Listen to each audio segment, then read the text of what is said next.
The Divine Comedy of Dante Alighieri, translated by the Rev.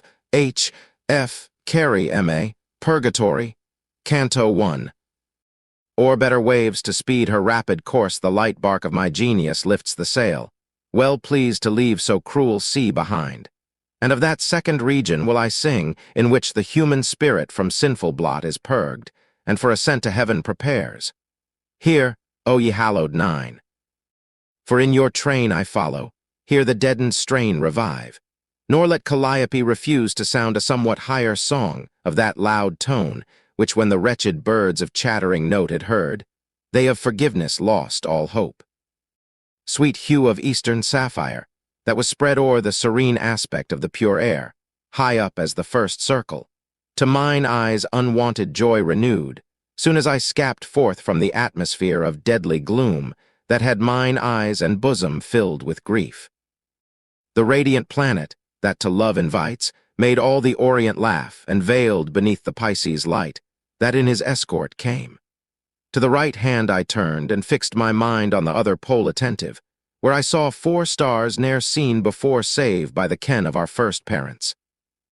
Heaven of their rays seemed joyous. O thou northern sight, bereft indeed and widowed since of these deprived. As from this view I had desisted, straight turning a little towards the other pole, there from whence now the wane had disappeared, I saw an old man standing by my side alone, so worthy of reverence in his look, that ne'er from son to father more was owed. Low down his beard and mixed with hoary white descended, like his locks, which parting fell upon his breast in double fold.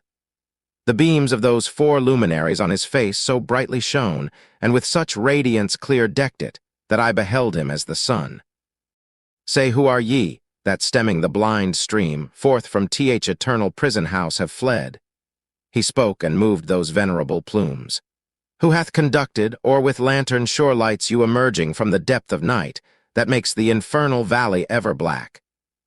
Are the firm statutes of the dread abyss broken, or in high heaven new laws ordained, that thus, condemned, ye to my caves approach? My guide, then laying hold on me by words and intimations given with hand and head, made my bent knees and I submissive pay due reverence, then thus to him replied, Not of myself I come, a dame from heaven descending had besought me in my charge to bring.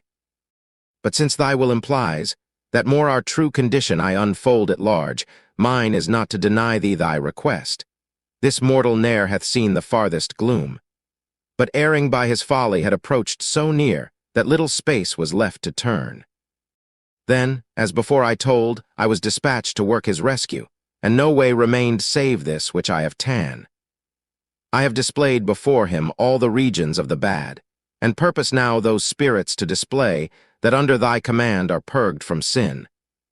How I have brought him would be long to say. From high descends the virtue, by whose aid I to thy sight and hearing him have led. Now may our coming please thee. In the search of liberty he journeys, that how dear they know, who for her sake have life refuzzed. Thou knowest, to whom death for her was sweet in Utica, where thou didst leave those weeds, that in the last great day will shine so bright. For us the eternal edicts are unmoved. He breathes, and I am free of Mino's power, abiding in that circle where the eyes of thy chaste Marcia beam, who still in look praise thee, O hallowed spirit, to own her shine. Then by her love we implore thee, let us pass through thy 7 regions, for which best thanks I for thy favor will to her return, if mention there below thou not disdain. Marcia so pleasing in my sight was found, he then to him rejoined. While I was there, that all she asked me I was fain to grant. Now that beyond the cursed stream she dwells, she may no longer move me by that law which was ordained me when I issued thence. Not so if dame from heaven, as thou say'st, moves and directs thee, then no flattery needs. Enough for me that in her name thou ask. Go therefore now, and with a slender reed see that thou duly gird him and his face lave, till all sordid stain thou wipe from thence. For not with eye by any cloud obscured, would it be seemly before him to come, who stands the foremost minister in heaven. This islet all around, there far beneath where the wave beats it, on the oozy bed produces store of reeds. No other plant, covered with leaves or hardened in its stalk, their lives not bending to the water's sway. After this way return not, but the sun will show you that now rises, where to take the mountain in its easiest ascent. He disappeared, and I myself upraised speechless, and to my guide retiring close toward him turned mine eyes. He thus began, "My son, observant thou my steps pursue, we must retreat to rearward, for that way the champaign to its low extreme declines." The dawn had chased the matin hour of prime, which deaf before it, so that from afar I spied the trembling of the ocean stream. We traversed the deserted plain, as one who, wandered from his track, thinks every step trodden in vain till he regain the path. When we had come, where yet the tender dew strove with the sun, and in a place where fresh the wind breathed o'er it, while it slowly dried, both hands extended on the watery grass my master placked, in graceful act and kind. Whence I of his intent before apprised, stretched out to him my cheeks suffused with tears. There to my visage he anew restored that hue, which the dun shades of hell concealed.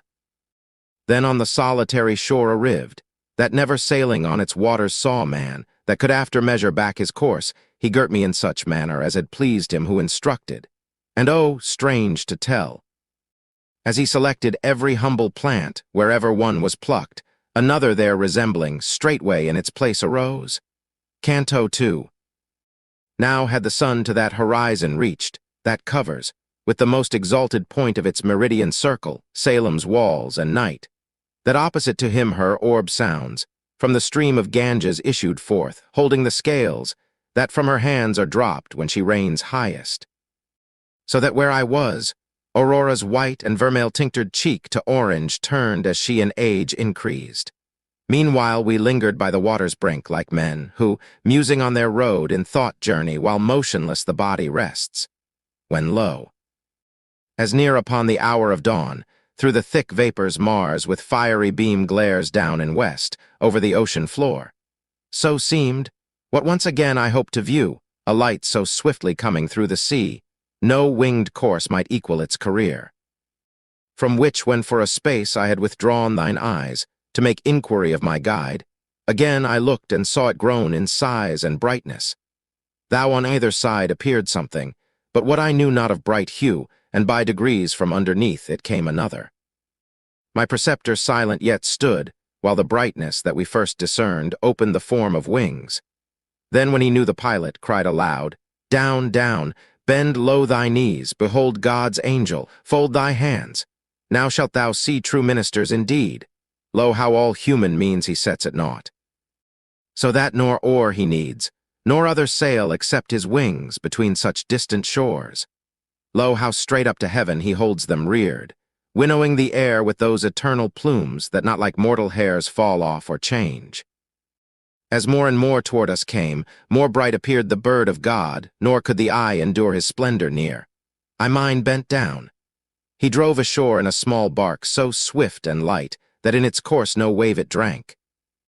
The heavenly steersman at the prow was seen, visibly written blessed in his looks.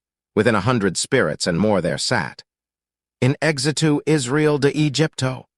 All with one voice together sang, with what in the remainder of that hymn is writ. Then soon as with the sign of Holy Cross he blessed them, they at once leaped out on land, the swiftly as he came returned. The crew there left appeared astounded with the place, gazing around as one who sees new sights. From every side the sun darted his beams, and with his arrowy radiance from mid-heaven had chased the Capricorn, when that strange tribe lifting their eyes towards us. If ye know, declare what path will lead us to the mount.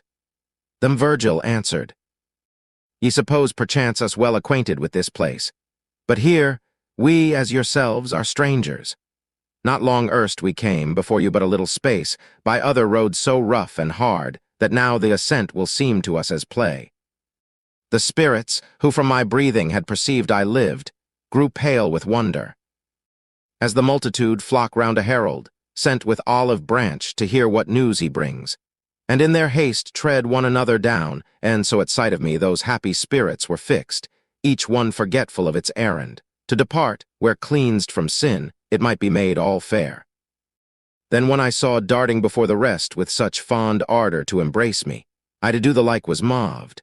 O shadows vain except in outward semblance!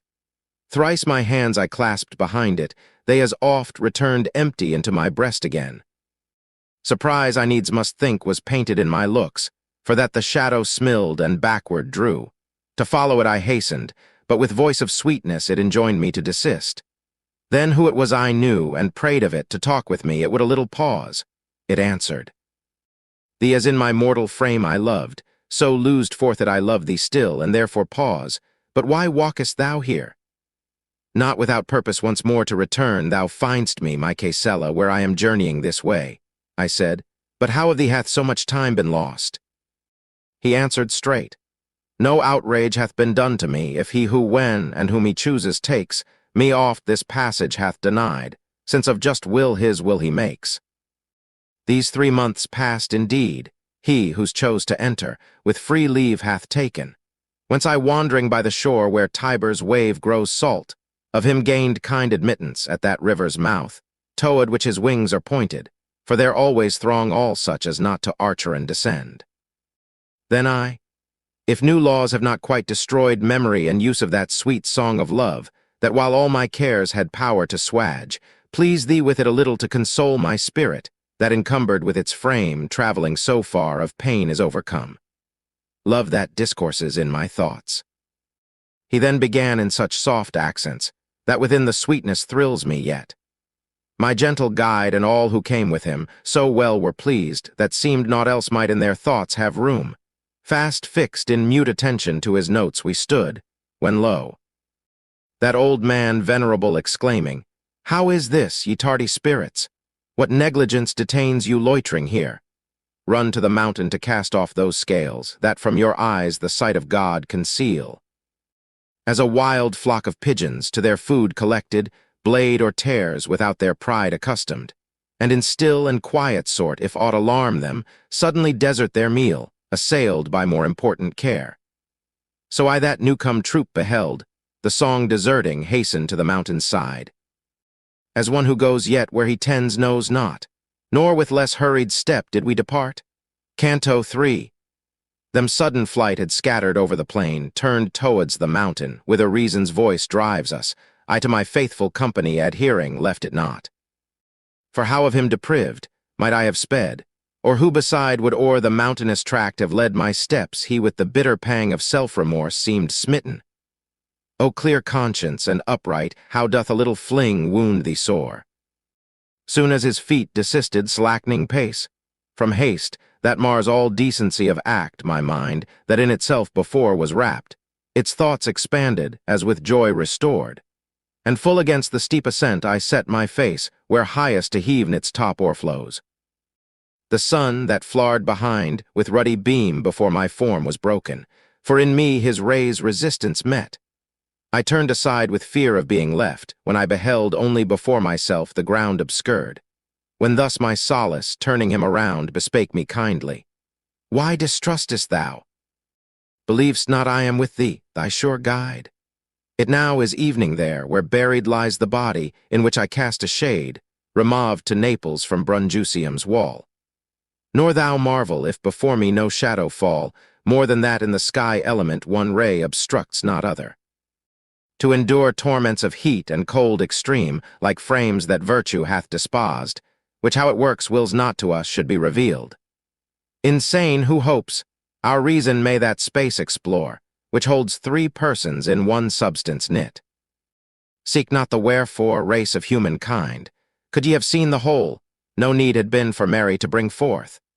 Moreover, ye have seen such men desiring fruitlessly, to whose desires repose would have been given that now but serve them for eternal grief. I speak of Plato, and the Stagirite, and others many more. And then he bent downwards his forehead, and in troubled mood broke off his speech. Meanwhile we had arrived far as the mountain's foot, and there the rock found of so steep ascent, that nimblest steps to climb it had been vain. The most remote, most wild, untrodden path, in all the tract twixt Laris and Turbia were to this a ladder easy and open of access. Who knows on which hand now the steep declines? My master said and paused, so that he may ascend, who journeys without aid of wine. And while with looks directed to the ground the meaning of the pathway he explored, and I gazed upward round the stony height of spirits, that toward us moved their steps, yet moving seemed not, they so slow approached. I thus my guide addressed. Appraise thine eyes, lo that way some, of whom thou mayst obtain counsel, if of thyself thou find'st it not. Straightway he looked, and with free speech replied, Let us tend thither, they but softly come, and thou be firm in hope, my son beloved. Now was that people distant far in space 1,000 paces behind ours, as much as at a throw the nervous arm could fling, when all drew backward on the messy crags of the steep bank, and firmly stood unmoved as one who walks in doubt might stand to look. O spirits perfect? O already chosen. Virgil to them began, By that blessed peace which, as I deem, is for you all prepared, instruct us where the mountain low declines, so that attempt to mount it be not vain. For who knows most, him loss of time most grieves. As sheep, that step from forth their fold by one or pairs or three at once. Meanwhile the rest stand fearfully, bending the eye and nose to ground, and what the foremost does, that do the others, gathering round her if she stops, simple and quiet, nor the cause discern. So saw I moving to advance the first, who of that fortunate crew were at the head, of modest mien and graceful in their gait.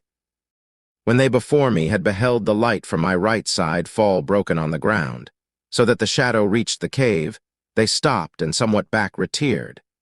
The same did all who followed, though unweeting of the cause, unasked of you, yet freely I confess, this is a human body which ye see.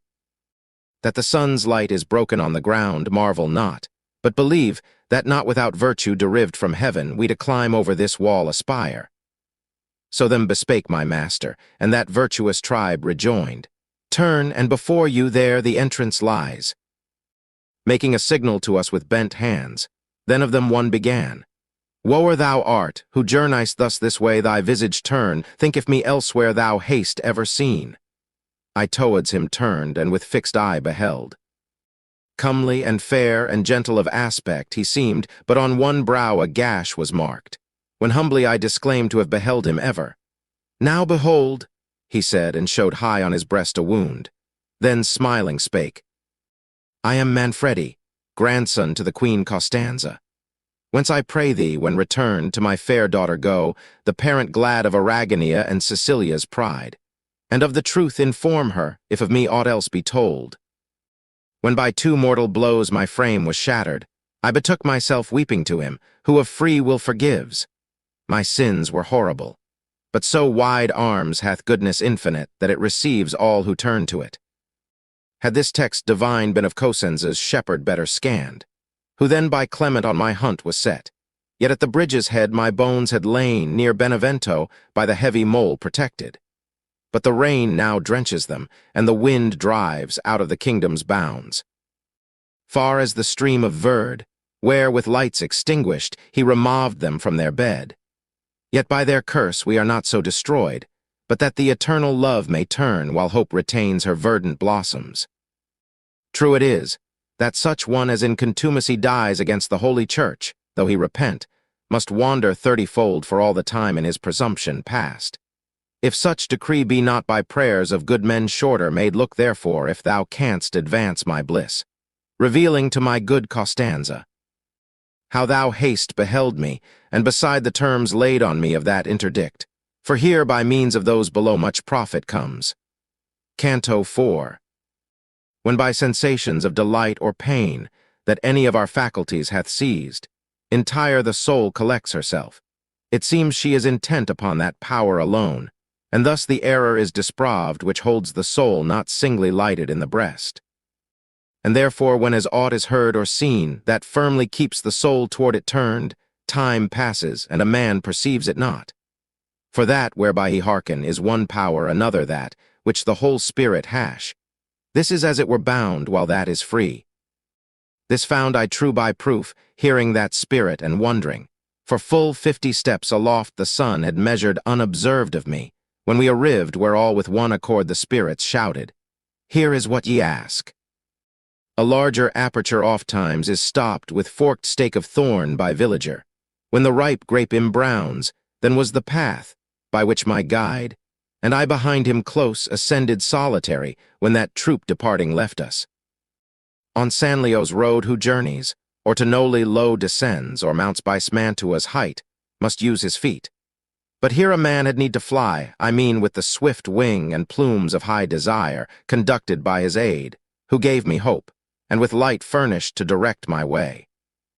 We through the broken rock ascended, close pent on each side, while underneath the ground asked help of hands and feet. When we arrived near on the highest ridge of the steep bank where the plain level opened, I exclaimed, "O Master, say which way can we proceed?" He answered, "Let no step of thine recede. Behind me gain the mountain, till to us some practiced guide appear."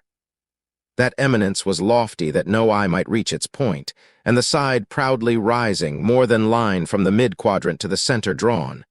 I wearied thus began, "Parent beloved, turn and behold how I remain alone if thou stay not."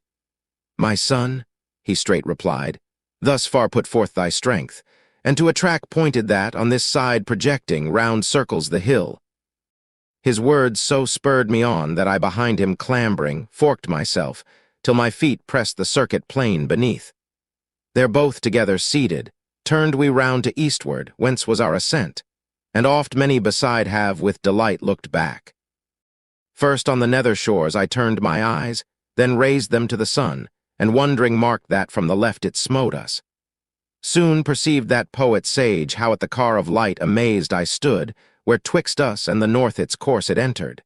Whence he thus to me, "We're Leda's offspring now in company of that broad mirror, that high up and low imparts his light beneath. Thou mightst behold the ruddy zodiac nearer to the bear's wheel, if its ancient course it not forsook. How that may be if thou wouldst think. Within pondering, imagine Sion with this mount plaqued on the earth, so that to both be one horizon and two hemispheres apart, where lies the path that Phaeton ill knew to guide his erring chariot. Thou wilt see how of necessity by this on one he passes. While by that on the other side, if with clear view shine intellect attend." "Of truth, kind teacher," I exclaimed, "so clear aught saw I never, as I now discern where seemed my ken to fail, that the mid-orb of the supernal motion, which in terms of art is called the equator, and remains ever between the sun and winter, for the cause thou hast assigned, from hence toward the north departs. When those who in the Hebrew land inhabit see it towards the warmer part. But if it please thee, I would gladly know how far we have to journey, for the hill mounts higher than this sight of mine can mount." He thus to me, "Such is this steep ascent that it is ever difficult at first, but more a man proceeds, less evil grows. When pleasant it shall seem to thee, so much that upward going shall be easy to thee. As in a vessel to go down the tide, then of this path thou wilt have reached the end. There hope to rest thee from thy toil. No more I answer, and thus far for certain know." As he his words had spoken, near to us a voice there sounded, "Yet ye first perchance may to repose you by constraint be led." At sound thereof each turned, and on the left a huge stone we beheld, of which nor I nor he before was ware. Thither we drew, find there were some, who in the shady place behind the rock were standing, as a man through idleness might stand. Among them one, who seemed to me much wearied, sat him down, and with his arms did fold his knees about, holding his face between them downward bent. "Sweet sir," I cried, "behold that man who shows himself more idle than if laziness were sister to him." Straight he turned to us and, o'er the thigh lifting his face, observed, then in these accents spake, "Up then, proceed thou, valiant one." Straight who it was I knew, nor could the pain I felt for want of breath still somewhat urged me, hinder my approach. And when I came to him, he scarce his head uplifted, saying, "Well haste thou discerned how from the left the sun his chariot leads." His lazy acts and broken words my lips to laughter somewhat moved, when I began, "Belacqua, now for thee I grieve no more. But tell, why thou art seated upright there? Waitest thou escort to conduct thee hence? Or blame I only shine accustomed ways?" Then he, "My brother of what use to mount, when to my suffering would not let me pass the bird of God, who at the portal sits? Behooves so long that he even first bear me round without its limits, as in life it bore, because I to the end repentant sighs delayed, if prayer do not aid me first, that riseth up from heart which lives in grace. What other kind avails, not heard in heaven?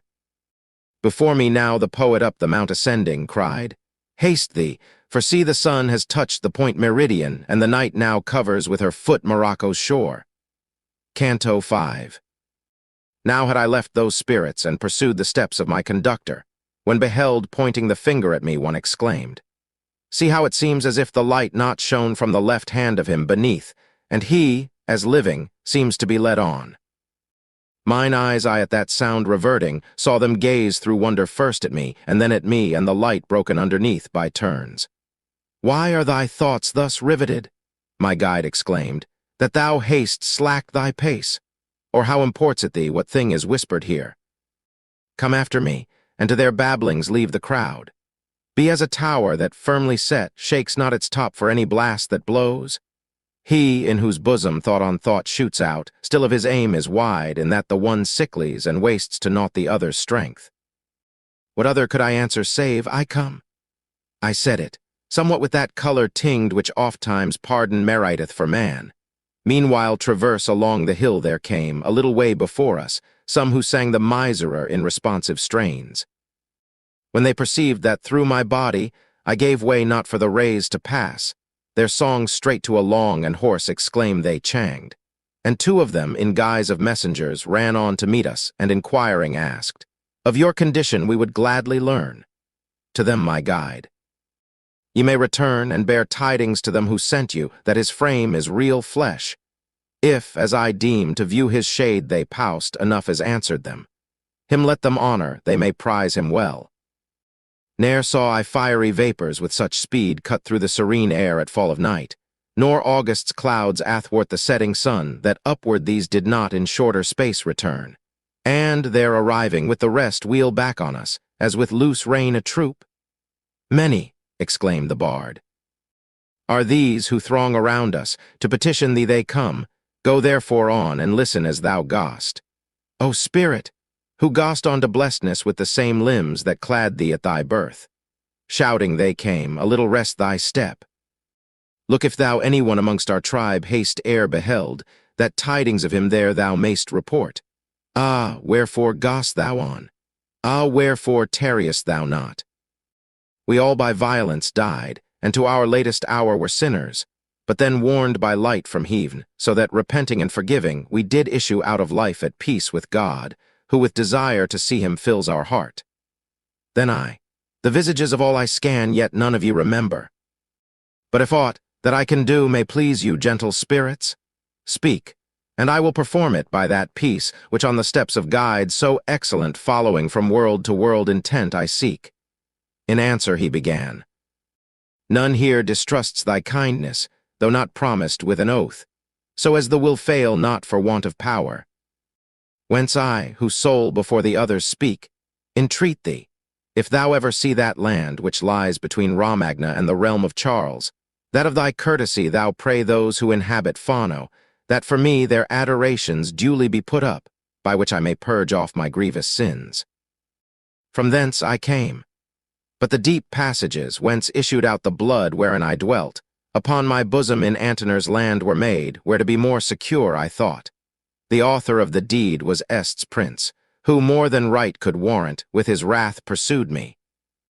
Had I towards Mira fled, when overtan at Oriaco still might I have breathed. But to the marsh I sped, and in the mire and rushes tangled there fell, and beheld my life-blood float the plain. Then said another, Ah! So may the wish that takes thee o'er the mountain be fulfilled, as thou shalt graciously give aid to mine. Of Montefeltro I, Buoncamp I, Giovanna nor none else have care for me, sorrowing with these I therefore go. I thus. From Campaldino's field what force or chance drew thee, that ne'er thy sepulture was known? Oh, answered he, at Casentino's foot a stream there courseth, named Arciano, sprung in Apennine above the hermit's seat. And where its name is cancelled, there came I, pierced in the heart, fleeing away on foot and bloodying the plain. Here sight and speech failed me, and finishing with Mary's name I fell, and tenantless my flesh remained. I will report the truth, which thou again zero tell to the living. Me God's angel took, whilst he of hell exclaimed, O thou from heaven, say wherefore haste thou robbed me? Thou of him th eternal portion bearst with thee away for one poor tear that he deprives me of, but of the other rule I make. Thou knowest how in the atmosphere collects that vapor dank, returning into water, soon as it mounts where cold condenses it. That evil will, which in his intellect still follows evil, came and raised the wind and smoky mist, by virtue of the power given by his nature. Thence the valley, soon as day was spent, he covered o'er with cloud from Pratamagno to the mountain range, and stretched the sky above, so that the air impregnate chang to water. Fell the rain, and to the fosses came all that the land contained not, and, as mightiest streams are wont, to the great river with such headlong sweep rushed, that naught stayed its course. My stiffened frame laid at his mouth the fell Arciano found, and dashed it into Arno, from my breast loosening the cross, that of myself I made when overcome with pain. He hurled me on, along the banks and bottom of his course, then in his muddy spoils encircling wrapped. Ah! When thou to the world shalt be returned and rested after thy long road, so spake next the third spirit, then remember me, I once was Pia. Siena gave me life, Maremma took it from me, that he knows who me with jeweled ring had first espoused. Canto 6. When from their game of dice men separate, he who hath lost remains in sadness fixed, revolving in his mind. What luckless throws he cast! But meanwhile all the company go with the other. One before him runs, and one behind his mantle twitches, one fast by his side bids him remember him. He stops not, and each one, to whom his hand is stretched, well knows he bids him stand aside, and thus he from the press defends himself. And such was I in that close crowding throng, and turning so my face around to all, and promising, I scapt from it with pains. Here of Arezzo him I saw, who fell by Gino's cruel arm, and him beside, who in his chase was swallowed by the stream. Here Frederick Novello with his hand stretched forth entreated, and of Pisa he, who put the good Marzucco to such proof of constancy. Count Orso I beheld, and from its frame a soul dismissed for spite and envy, as it said, but for no crime. I speak of Peter de la Brosse, and here, while she yet lives, that lady of Brabant let her beware, lest for so false a deed she heard with worse than these. When I was freed from all those spirits, who prayed for others' prayers to hasten on their state of blessedness, straight I began, O thou, my luminary! It seems expressly in thy text denied, that heaven's supreme decree can never bend to supplication, yet with this design do these entreat. Can then their hope be vain, or is thy saying not to me revealed? He thus to me.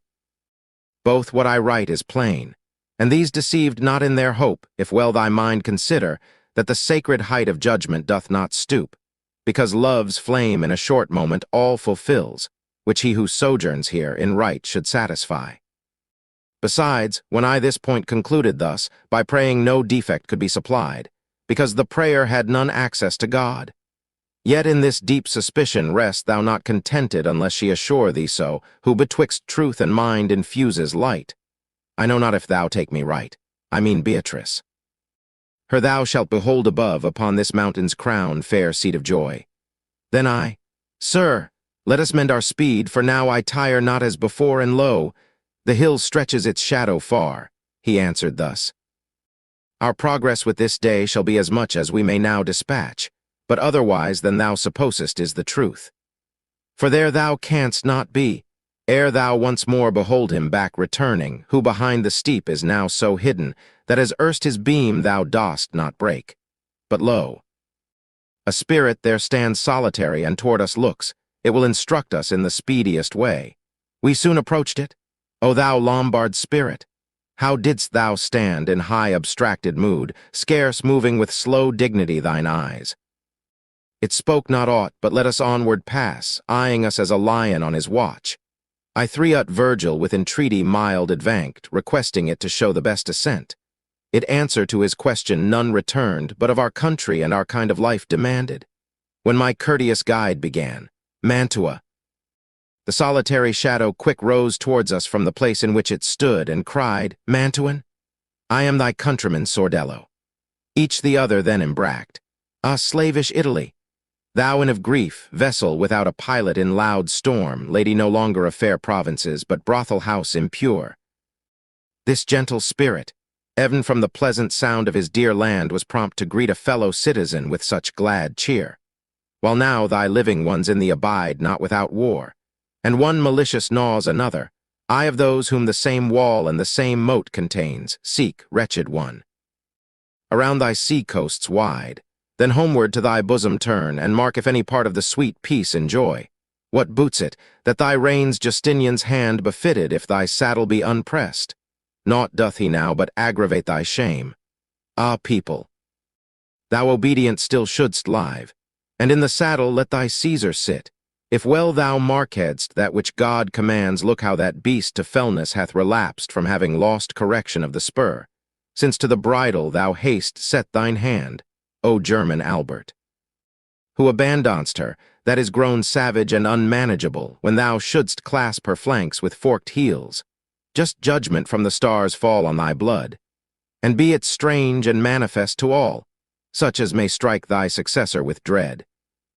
For that thy sire and thou have suffered thus, through greediness of yonder realms detained, the garden of the empire to run waste. Come see the Capulets and Montagues, the Filipeschi and Monaldi. Man who carst for naught, those sunk in grief, and these with dire suspicion racked. Come, cruel one, come and behold the oppression of the nobles, and mark their injuries, and thou mayst see what safety Santafir can supply. Come and behold thy Rome, who calls on thee, desolate widow, day and night with moans. My Caesar, why dost thou desert my side? Come and behold what love among thy people, and if no pity touches thee for us, come and blush for thine own report. For me, if it be lawful, O almighty power, who wast in earth for our sakes crucified, are thy just eyes turned elsewhere? Or is this a preparation in the wondrous depth of thy sage counsel made, for some good end, entirely from our reach of thought cut off? So are the Italian cities all o'erthronged with tyrants, and a great Marcellus made of every petty factious villager. My Florence, thou mayst well remain unmoved at this digression, which affects not thee. Thanks to thy people who so wisely speed. Many have justice in their heart, that long waiteth for counsel to direct the bow, or ere it dart unto its aim, but shine have it on their lips' edge. Many refuse to bear the common burdens, readier thine answer unyielded, and cry, Behold I stoop! Make thyself glad, for thou hast reason now, thou wealthy, thou at peace, thou wisdom fraught, facts best witness if I speak the truth.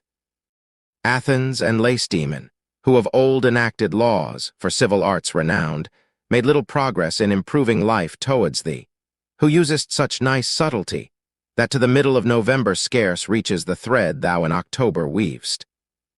How many times within thy memory customs and laws and coins and offices have been by thee renewed, and people changed? If thou rememberst well and canst see clear, thou wilt perceive thyself like a sick wretch who finds no rest upon her down, hut oft shifting her side, short respite seeks from pain. Canto 7. After their courteous greetings joyfully 7 times exchanged, Sordello backward drew exclaiming, Who are ye?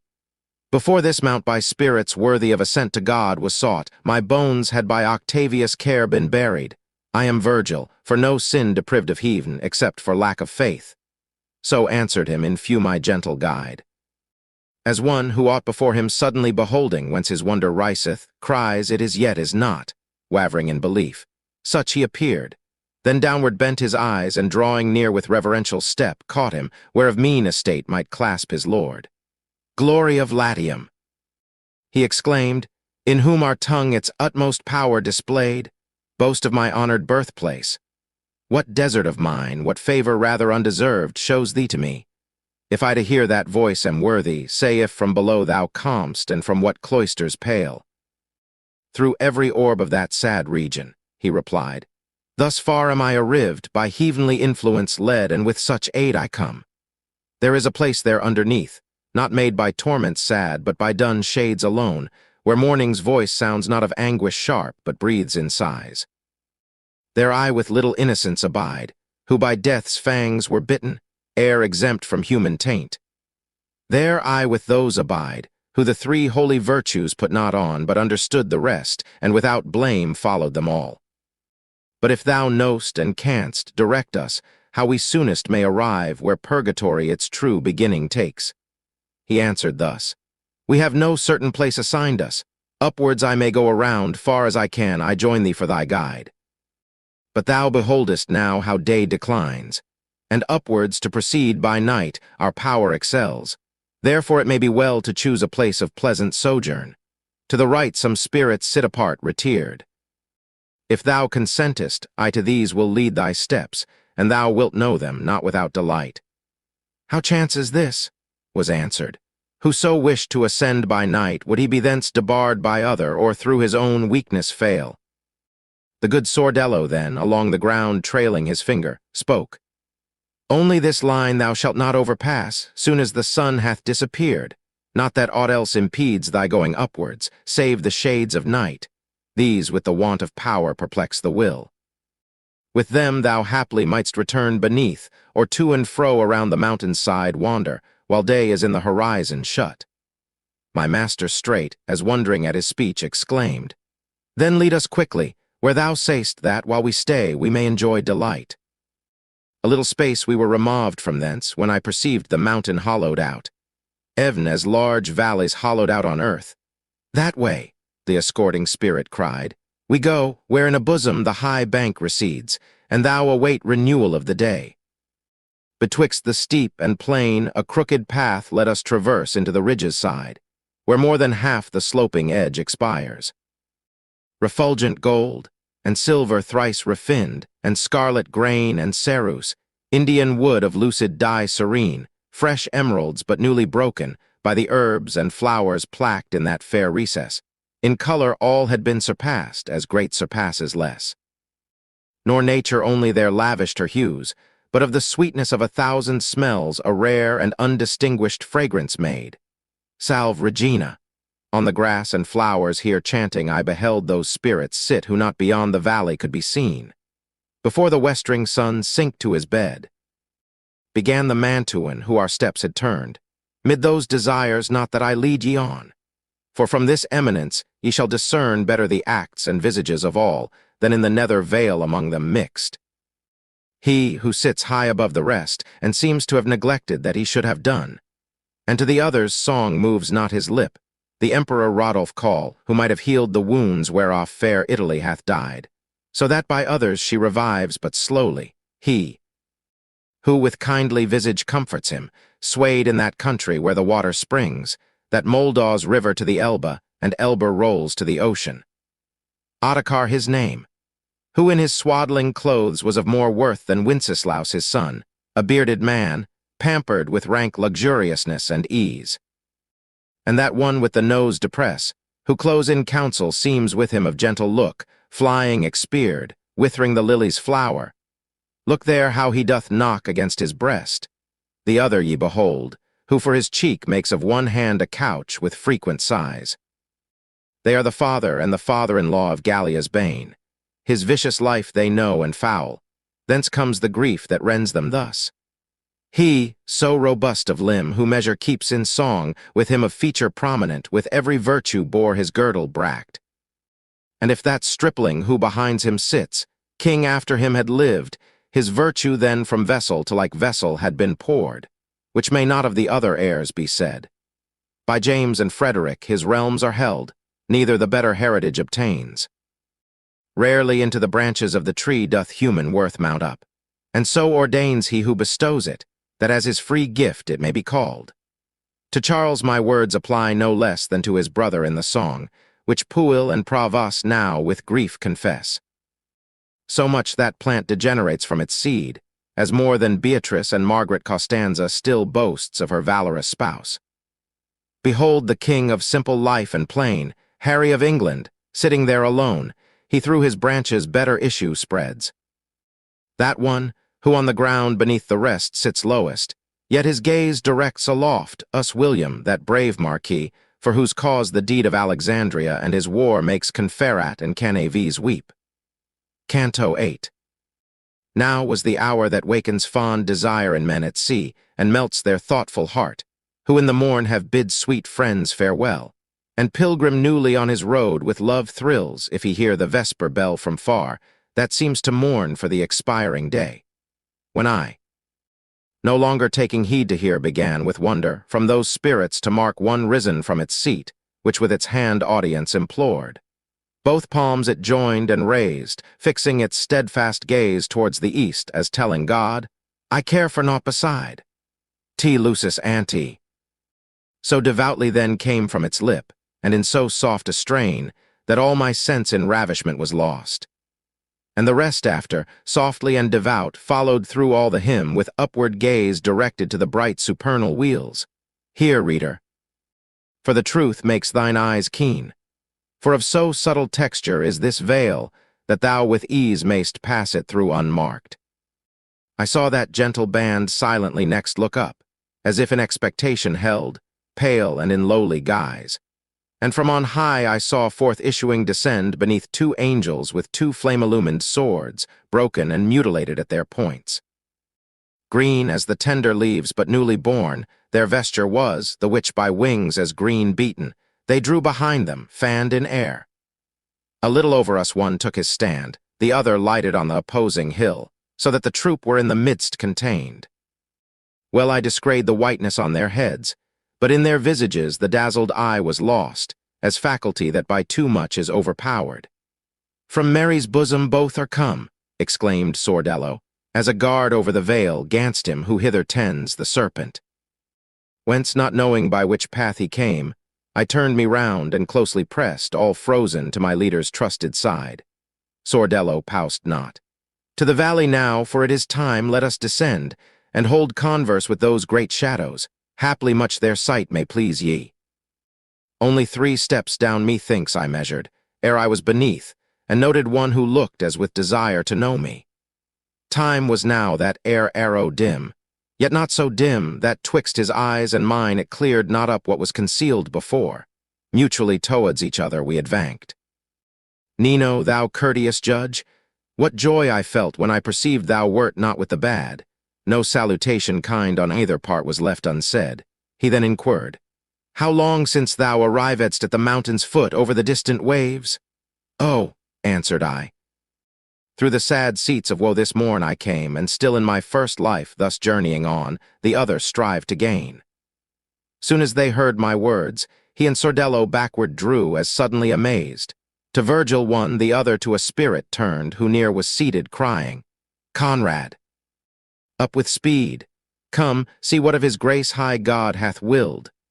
Then turning round to me, by that rare mark of honor which thou owest to him, who hides so deeply his first cause, it hath no ford, when thou shalt be beyond the vast of waves. Tell my Giovanna, that for me she call there, where reply to innocence is made. Her mother, I believe, loves me no more, since she has changed the white and wimpled folds, which she is doomed once more with grief to wish. By her it easily may be perceived how long in women lasts the flame of love, if sight and touch do not relume it oft. For her so fair a burial will not make the viper which calls Milan to the field, as had been made by shrill Galera's bird. He spoke, and in his visage took the stamp of that right seal which with due temperature glows in the bosom. My insatiate eyes meanwhile to Heaven had travelled, even there where the bright stars are slowest, as a wheel nearest the axle, when my guide inquired, What there aloft, my son, has caught thy gaze? I answered, The 3 torches with which here the pole is all on fire. He then to me, The 4 resplendent stars thou saw'st this morn are there beneath, and these risen in their stead. While yet he spoke, Sordello to himself drew him and cried, Lo there our enemy! And with his hand pointed that way to look. Along the side, where barrier none arose around the little vale, a serpent lay, such haply as gave Eve the bitter food. Between the grass and flowers, the evil snake came on, reverting oft his lifted head, and, as a beast that smooths its polished coat, licking his hack. I saw not, nor can tell, how those celestial falcons from their seat moved, but in motion each one well descried, hearing the air cut by their verdant plumes.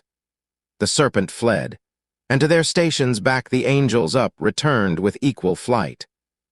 The spirit, who to Nino, when he called, had come, from viewing me with fixed ken through all that conflict, loosened not his sight. So may the lamp which leads thee up on high find in thy destined lot of wax so much as may suffice thee to the enamel's height. It thus began. If any certain news of Valdemagra and the neighbor part thou know'st, tell me, who once was mighty there they called me Conrad Malaspina, not that old one, but from him I sprang. The love I bore my people is now here refined. In your dominions, I answered, ne'er was I. But through all Europe where do those men dwell, to whom their glory is not manifest? The fame that honors your illustrious house proclaims the nobles and proclaims the land, so that he knows it who was never there. I swear to you, so may my upward route prosper. Your honored nation not impairs the value of her coffer and her sword. Nature and use give her such privilege, that while the world is twisted from his course by a bad head, she only walks aright and has the evil way in scorn. He then, now pass thee on. 7 times the tired sun revisits not the couch, which with 4 feet the forked Aries covers, ere that kind opinion shall be nailed into thy brain with stronger nails than others' speech can drive, if the sure course of judgment be not stayed. Canto 9. Now the fair consort of Tithonus old, arisen from her mate's beloved arms, looked palely o'er the eastern cliff. Her brow, lucent with jewels, glittered, set in sign of that chill animal, who with his train smites fearful nations, and where then we were, 2 steps of her ascent the night had passed. And now the third was closing up its wing, when I, who had so much of Adam with me, sank down upon the grass, o'ercome with sleep, there where all 5 were seated. In that hour, when near the dawn the swallow her sad lay, remembering haply ancient grief, renews, and with our minds more wanders from the flesh, and less by thought restrained are, as twere, full of holy divination in their dreams. Then in a vision did I seem to view a golden-feathered eagle in the sky with open wings and hovering for descent, and I was in that place, methought, from whence young Ganymede, from his associates reft, was snatched aloft to the high consistory. Perhaps, thought I within me, here alone he strikes his quarry, and elsewhere disdains to pounce upon the prey. Therewith, it seemed, a little wheeling in his airy tour terrible as the lightning rushed he down, and snatched me upward even to the fire. There both, I thought, the eagle and myself did burn, and so intense imagined flames that needs my sleep was broken off. As erst Achilles shook himself, and round him rolled his wakened eyeballs wondering where he was, Wena's his mother had from Chiron fled to Scyros, with him sleeping in her arms. And thus I shook me, soon as from my face the slumber parted, turning deadly pale like one ice-struck with dread. Solo at my side my comfort stood, and the bright sun was now more than 2 hours aloft, and to the sea my looks were turned. Fear not, my master cried, assured we are at happy point. Thy strength shrink not, but rise dilated. Thou art come to Purgatory now. Lo! There the cliff that circling bounds it. Lo! The entrance there where it doth seem disparted. Ere the dawn ushered the daylight, when thy wearied soul slept in thee, o'er the flowery vale beneath a lady came, and thus bespake me. I am Lucia. Suffer me to take this man who slumbers. Easier so his way shall speed. Sordello and the other gentle shapes tarrying, she bare thee up, and, as day shone, this summit reached, and I pursued her steps. Here did she place thee. First her lovely eyes that open entrance showed me, then at once she vanished with thy sleep. Like one whose doubts are chased by certainty, and terror turned to comfort on discovery of the truth, such was the change in me. And as my guide beheld me fearless, up along the cliff he moved, and I behind him towards the height. Reader, thou markest how my theme doth rise, nor wonder therefore if more artfully I prop the structure. Nearer now we drew, arrived whence in that part, where first a breach as of a wall appeared, I could descry a portal and 3 steps beneath that led for inlet there, of different color each, and one who watched, but spake not yet a word. As more and more mine eye did stretch its view, I marked him seated on the highest step, in visage such as passed my power to bear. Grasped in his hand a naked sword, glanked back the rays so toward me that I oft in vain my sight directed. Speak from whence ye stand, he cried. What would ye? Where is your escort? Take heed your coming upward harm ye not. "A heavenly dame, not skillless of these things," replied the instructor, "told us even now, pass that way, here the gate is." "And may she befriending prosper your ascent," resumed the courteous keeper of the gate. "Come then before our steps." We straightway thither came. The lowest stair was marble white, so smooth and polished, that therein my mirrored form distinct I saw. The next of hue more dark than sable'st grain, a rough and singed block, cracked lengthwise and across. The third, that lay massy above, seemed porphyry that flamed red as the life-blood spouting from a vein. On this God's angel either foot sustained, upon the threshold seated, which appeared a rock of diamond. Up the trinal steps my leader cheerily drew me. "Ask," said he, with humble heart, that he unbar the bolt. Piously at his holy feet devolved I cast me, praying him for pity's sake that he would open to me, but first fell thrice on my bosom prostrate. 7 times 0 the letter that denotes the inward stain, he on my forehead with the blunted point of his drawn sword inscribed. "And look," he cried, "when entered, that thou wash these scars away." Ashes, or earth tan dry out of the ground, were of one color with the robe he wore. From underneath that vestment forth he drew 2 keys of metal twain. The one was gold, its fellow silver. With the pallid first, and next the burnished, he so plied the gate, as to content me well. Whenever one faileth of these, that in the keyhole straight it turn not, to this alley then expect access in vain. Such were the words he spake. One is more precious, but the other needs skill and sagacity, large share of each, ere its good task to disengage the knot be worthily performed. From Peter these I hold of him instructed, that I err rather in opening than in keeping fast, so but the suppliant at my feet implore. Then of that hallowed gate he thrust the door, exclaiming, "Enter, but this warning here, he forth again departs who looks behind."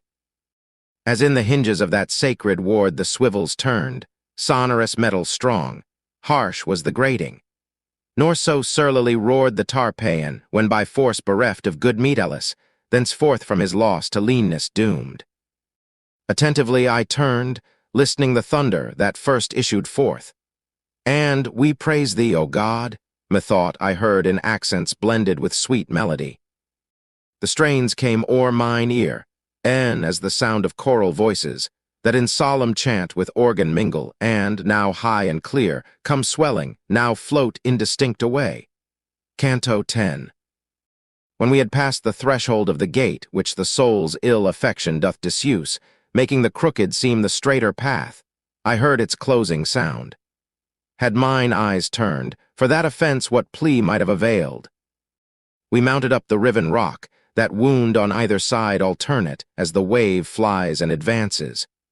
"Here some little art behooves us," said my leader, "that our steps observe the varying flexure of the path." Thus we so slowly sped, that with cleft orb the moon once more o'erhangs her watery couch, ere we that straight have threaded. But when free we came and open, where the mount above one solid mass retires, I spent with toil and both uncertain of the way we stood, upon a plain more lonesome than the roads that traverse desert wilds. From whence the brink borders upon vacuity, to foot of the steep bank that rises still, the space had measured thrice the stature of a man. And, distant as mine eye could wing its flight, to leftward now and now to right dispatched, that cornice equal in extent appeared. Not yet our feet had on that summit moved, when I discovered that the bank around, whose proud uprising all ascent denied, was marble white, and so exactly wrought with quaintest sculpture, that not there alone had Polycletus, but e'en nature's self been shammed. The angel who came down to earth with tidings of the peace so many years wept for in vain, that opt the heavenly gates from their long interdict. Before us seemed, in a sweet act, so sculptured to the life, he looked no silent image. One had sworn he had said, "Hail." For she was imaged there, by whom the key did open to God's love, and in her act as sensibly impressed that word, "Behold the handmaid of the Lord," as figure sealed on wax. "Fix not thy mind on one place only," said the guide beloved, who had me near him on that part where lies the heart of man. My sight forthwith I turned and marked, behind the Virgin Mother's form, upon that side, where he that moved me stood, another story graven on the rock. I passed athwart the bard, and drew me near, that it might stand more aptly for my view. There in the self-same marble were engraved the cart and kine, drawing the sacred ark that from unbidden office awes mankind. Before it came much people, and the whole parted in 7 choirs. One sense cried, nay, another, yes, they sing. Like doubt arose betwixt the eye and smell, from the curled fume of incense breathing up the well-wrought toil. Preceding the blessed vessel, onward came with light dance leaping, girt in humble guise, sweet Israel's harper. In that hap he seemed less and yet more than kingly. Opposite, at a great palace, from the lattice forth looked Michal, like a lady full of scorn and sorrow. To behold the tablet next, which at the hack of Michal whitely shone, I moved me. There was storied on the rock the exalted glory of the Roman prince, whose mighty worth moved Gregory to earn his mighty conquest, Trajan Emperor. A widow at his bridal stood, attired in tears and mourning. Round about them trooped full throng of knights, and overhead in gold the eagles floated, struggling with the wind. The wretch appeared amid all these to say, "Grant vengeance, sire, for woe beshrew this heart my son is murdered." He replying seemed, "Wait now till I return." And she, as one made hasty by her grief, "O sire, if thou dost not return, where I am, who then is, may right thee. What to thee is others' good, if thou neglect thy own? Now comfort thee," at length he answers. "It beseemeth well my duty be performed, ere I move hence. So justice wills, and pity bids me stay. He, whose ken nothing new surveys, product that visible speaking, new to us and strange the like not found on earth." Fondly I gazed upon those patterns of meek humbleness, shapes yet more precious for their artist's sake, when lo, the poet whispered, "Where this way but slack their pace, a multitude advance. These to the lofty steps shall guide us on." Mine eyes, though bent on view of novel sights their loved allurement, were not slow to turn. Reader, I would not that amazed thou miss of thy good purpose, hearing how just God decrees our debts be cancelled. Ponder not the form of suffering. Think on what succeeds, think that at worst beyond the mighty doom it cannot pass. "Instructor," I began, "what I see hither tending bears no trace of human semblance, nor of aught beside that my foiled sight can guess." He answering thus, "So curbed to earth, beneath their heavy teams of torment stoop they, that mine eye at first struggled as thine. But look intently thither, and disentangle with thy labyring view what underneath those stones approacheth. Now and now mayst thou discern the pangs of each. Christians and proud. O poor and wretched ones, that feeble in the mind's eye, lean your trust upon unstayed perverseness. Know ye not that we are worms, yet made at last to form the winged insect, imped with angel plumes that to heaven's justice unobstructed soars? Why buoy ye up aloft your unflegged souls? Abortive then, and shapeless, ye remain, like the untimely embryon of a worm. As to support incumbent floor or roof, for corbel is a figure sometimes seen, that crumples up its knees unto its breast, with the feigned posture stirring ruth unfeigned in the beholder's fancy. So I saw these fashioned, when I noted well their guise. Each, as his back was laden, came indeed or more or less contract, but it appeared as he who showed most patience in his look, wailing, exclaimed, "I can endure no more." Canto 11. O thou almighty Father, who dost make the heavens thy dwelling, not in bounds confined, but that with love intenser there thou view'st thy primal effluence, hallowed be thy name. Join each created being to extol thy might, for worthy humblest thanks and praise is thy blessed spirit. May thy kingdom's peace come unto us, for we, unless it come, with all our striving thither tend in vain. As of their will the angels unto thee tender meet sacrifice, circling thy throne with loud hosannas, so of theirs be done by saintly men on earth. Grant us this day our daily manna, without which he roams through this rough desert retrograde, who most toils to advance his steps. As we to each pardon the evil done us, pardon thou benign, and of our merit take no count. Gainst the old adversary prove thou not our virtue easily subdued, but free from his incitements and defeat his wiles. This last petition, dearest Lord, is made not for ourselves, since that were needless now, but for their sakes who after us remain. Thus for themselves and us good speed imploring, those spirits went beneath a weight like that we sometimes feel in dreams, all sore beset, but with unequal anguish wearied all, round the first circuit, purging as they go, the world's gross darkness off. In our behalf if their vows still be offered, what can here for them be vowed and done by such, whose wills have root of goodness in them? Well beseems that we should help them wash away the stains they carried hence, that so made pure and light, they may spring upward to the starry spheres. Ah, so may mercy-tempered justice rid your burdens speedily, that ye have power to stretch your wing, which end to your desire shall lift you, as ye show us on which hand toward the ladder leads the shortest way. And if there be more passages than one, instruct us of that easiest to ascend. For this man who comes with me and bears yet the charge of fleshly raiment Adam left him, despite his better will but slowly mounts. From whom the answer came unto these words, which my guide spake, appeared not, but 'twas said, Along the bank to rightward come with us, and ye shall find a pass that mocks not toil of living man to climb. And were it not that I am hindered by the rock, wherewith this arrogant neck is tammed, whence needs I stoop my visage to the ground, him, who yet lives, whose name thou speakst not him I fain would view, to mark if e'er I knew him, and to crave his pity for the fardel that I bear. I was of Latium, of a Tuscan horn a mighty one, Aldebran Lesco's name my sires, I know not if ye e'er have heard.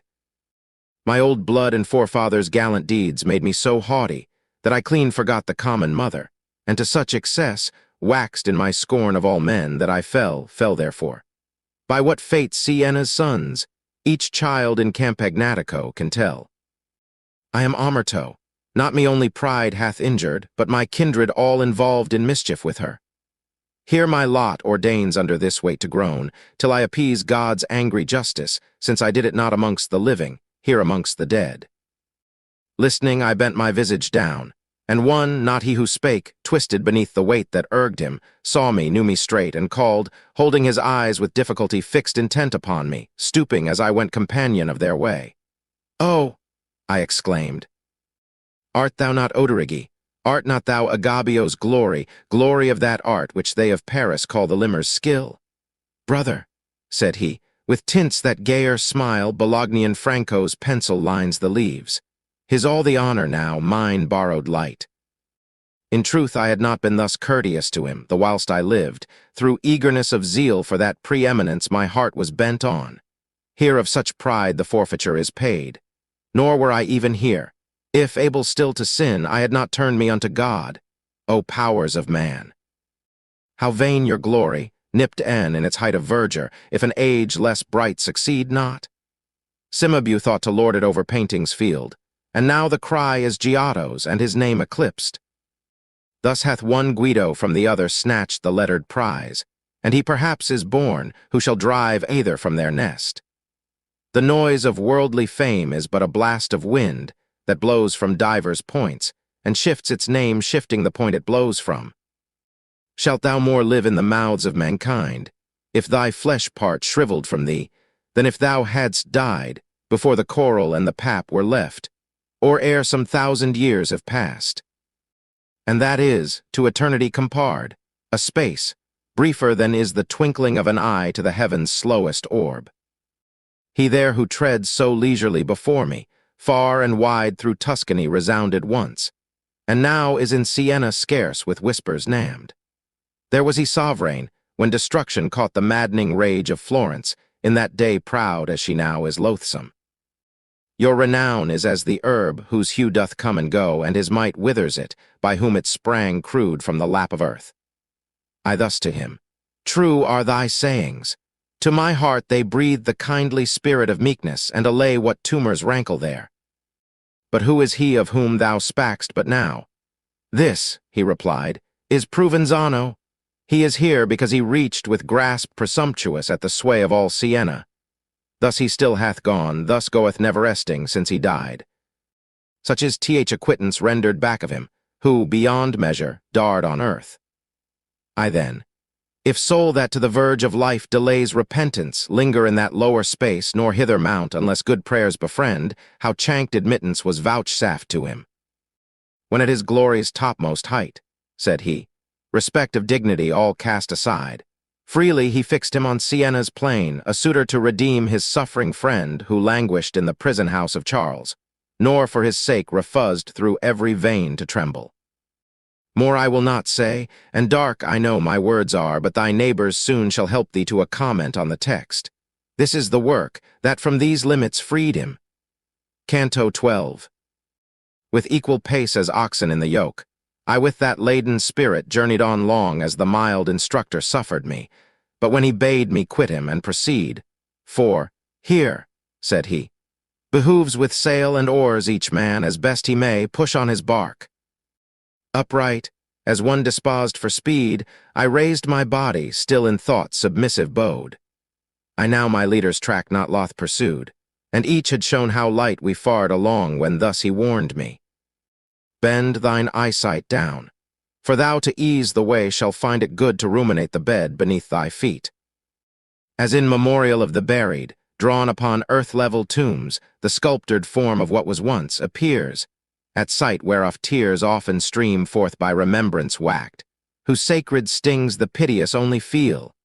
So saw I there, but with more curious skill of portraiture o'erwrought. Whate'er of space from forth the mountain stretches, on one part him I beheld, above all creatures erst created noblest, lightning fall from heaven. On th other side with bolts celestial pierced Briareus. Cumbering earth he lay through dint of mortal ice stroke. The Thimbrian god with Mars I saw, and Pallas, round their sire, armed still, and gazing on the giant's limbs strewn o'er th ethereal field. Nimrod I saw. At foot of the stupendous work he stood, as if bewildered, looking on the crowd leagued in his proud attempt on Sennaar's plain. O Niobe! In what a trance of woe thee I beheld upon that highway drawn, 7 sons on either side thee slain. O Saul! How ghastly didst thou look! On thine own sword expiring in Gilboa, from that hour ne'er visited with rain from heave nor dew. O fond Arachne! Thee I also saw half spider now in anguish crawling up th unfinished web thou weavedst to thy bane. O Rehoboam! Here thy shape doth seem luring no more defiance, but fear smote with none to chase him in his chariot whirled. Was shown beside upon the solid floor how dear Alcmaeon forked his mother rate that ornament in evil hour received. How in the temple on Sennacherib fell his sons, and how a corpse they left him there. Was shown the scath and cruel mangling made by Tomarus on Cyrus, when she cried, Blood thou didst thirst for, take thy fill of blood. Was shown how routed in the battle fled th Assyrians, Holofernes slain, and the relics of the carnage. Troy I marked in ashes and in caverns. Oh, how fallen, how abject, Ilion, was thy semblance there! What master of the pencil or the style had tracked the shades and lines that might have made the subtlest workman wonder? Dead the dead, the living seemed alive. With clearer view his eye beheld not who beheld the truth, than mine what I did tread on while I went low bending. Now swell out, and with stiff necks pass on, ye sons of Eve. Veil not your looks, lest they descry the evil of your path. I noted not, so busied was my thought, how much we now had circled of the mount, and of his course yet more the sun had spent, when he, who with still wakeful caution went, admonished, Raise thou up thy head, for no time is not now for slow suspense. Behold that way an angel hasting towards us. Lo, where duly the 6th handmaid doth return from service on the day. Wear thou in look and gesture seemly grace of reverent awe, that gladly he may forward us aloft. Consider that this day ne'er dawns again. Time's loss he had so often warned me gainst, I could not miss the scope at which he aimed. The goodly shape approached us, snowy white in vesture, and with visage casting streams of tremulous luster like the matin star. His arms he opened, then his wings, and spake, Onward, the steps, behold, are near, and now th ascent is without difficulty gained. A scanty few are they, who when they hear such tidings hasten. O ye race of men, though born to soar, why suffer ye a wind so slight to baffle ye? He led us on where the rock parted.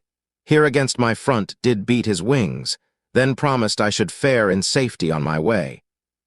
As to ascend that steep, upon whose brow the chapel stands o'er Rubicon, looking lordly down on the well-guided city, up the right impetuous rise is broken by the steps carved in that old and simple age, when still the registry and label rested safe. Thus is acclivity relieved, which here precipitous from the other circuit falls, but on each hand the tall cliff presses close. As entering there we turned, voices in strain ineffable sang, "Blessed are the poor in spirit." Ah, how far unlike to these the straits of hell, here songs to usher us their shrieks of woe. We climbed the holy stairs, and lighter to myself by far I seemed than on the plain before, whence thus I spake. "Say, master, of what heavy thing have I been lightened, that scarce aught the sense of toil affects me journeying?" He in few replied, "When sin's broad characters, that yet remain upon thy temples, though well nigh a fact, shall be, as one is, all clean raised out, then shall thy feet by hardness of will be so o'ercome, they not alone shall feel no sense of labor, but delight much more shall wait them erged along their upward way. Then like to one, upon whose head is plaqued somewhat he deems not of but from the becks of others as they pass him by. His hand lends therefore help to assure him, searches, finds, and well performs such office as the eye wants power to execute. So stretching forth the fingers of my right hand, did I find 6 only of the letters, which his sword who bare the keys had tracked upon my brow. The leader, as he marked mine action, smiled. Canto 13. We reached the summit of the scale, and stood upon the second buttress of that mount which healeth him who climbs. A cornice there, like to the former, girdles round the hill, save that its arch with sweep less ample bends. Shadow nor image there is seen, all smooth the rampart and the path, reflecting naught but the rock's sullen hue. "If here we wait for some to question," said the bard, "I fear our choice may haply meet too long delay." Then fixedly upon the sun his eyes he fastened, made his right the central point from whence to move, and turned the left aside. "O pleasant light, my confidence and hope, conduct us thou," he cried, "on this new way, where now I venture, leading to the bourne we seek.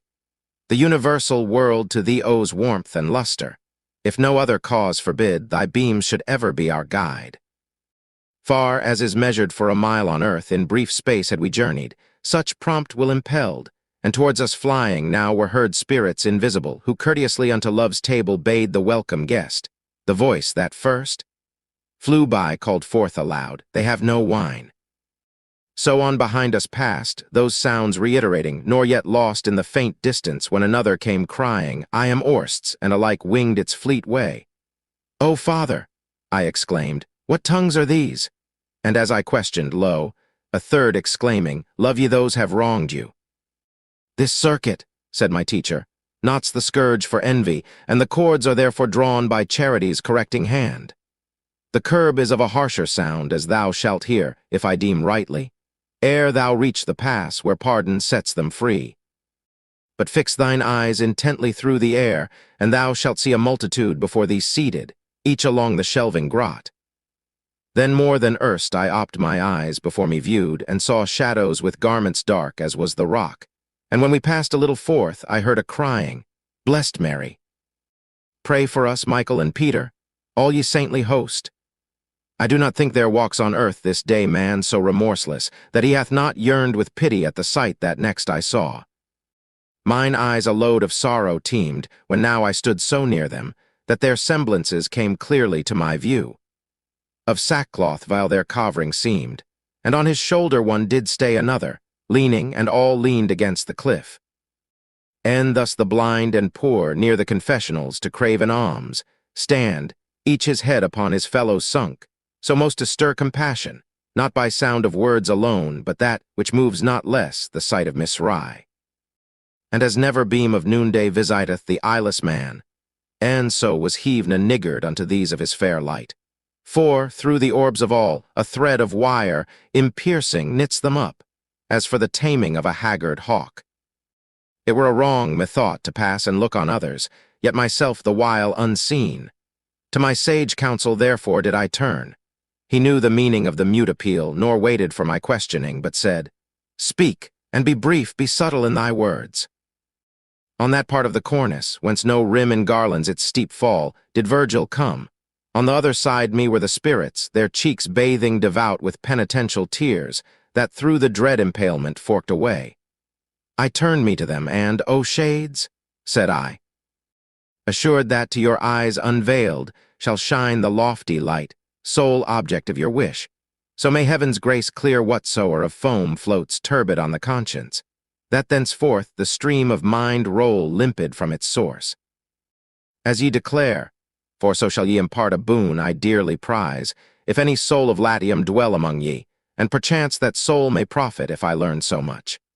My brother, we are each one citizens of one true city, any thou wouldst say who lived a stranger in Italia's land. So heard I answering, as appealed a voice that onward came some space from whence I stood, a spirit I noted, in whose look was marked expectance. Ask ye how?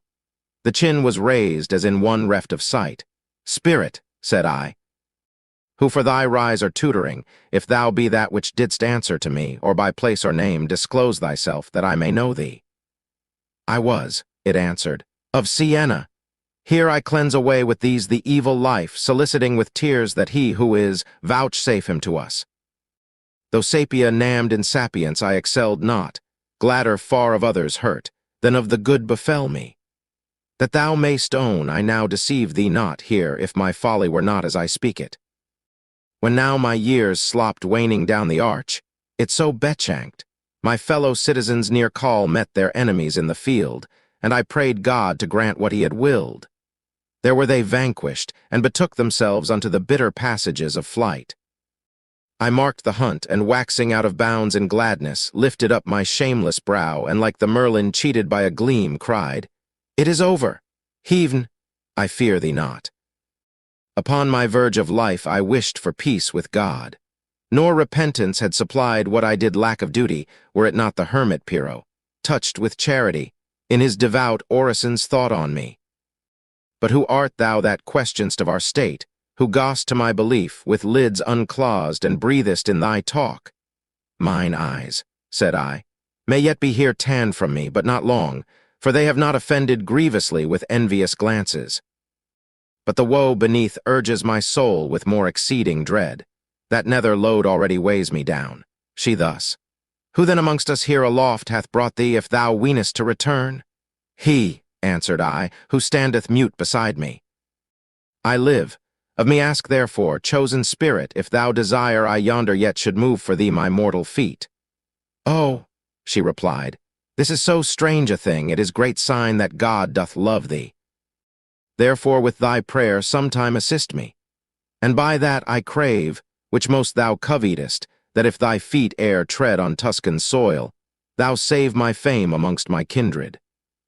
Them shalt thou behold with that vain multitude, who set their hope on Telamon's haven, there to fail confounded, more shall when the fancied stream they sought of Dian called. But they who lead their navies, more than ruined hopes shall mourn. Canto 14. Say, who is he around our mountain winds, or ever death has prunned his wing for flight, that opes his eyes and covers them at will? I know not who he is, but know thus much he comes not singly. Do thou ask of him, for thou art nearer to him, and take heed accost him gently, so that he may speak. Thus on the right 2 spirits, bending each toward the other, talked of me, then both addressing me, their faces backward leaned, and thus the one began. O soul, who yet pent in the body, tendest towards the sky, for charity we pray thee comfort us, recounting whence thou comest, and who thou art. For thou dost make us at the favor shown thee marvel, as at a thing that ne'er hath been. There stretches through the midst of Tuscany, I straight began. A brooklet, whose wellhead springs up in Falterona, with his race not satisfied, when he some 100 miles hath measured. From his banks bring I this frame. To tell you who I am were words misspent, for yet my name scarce sounds on rumor's lip. If well I do incorporate with my thought the meaning of thy speech, said he who first addressed me, thou dost speak of Arno's wave, to whom the other. Why hath he concealed the title of that river, as a man doth of some horrible thing? The spirit, who thereof was questioned, did acquit him thus.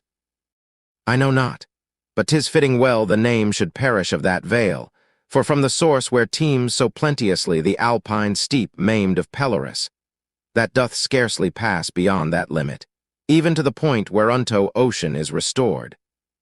What heaven drains from exhaustless store for all earth streams, throughout the space is virtue worried down, as twere a snake by all, for mortal foe, or through disastrous influence on the place, or else distortion of misguided wills, that custom goads to evil.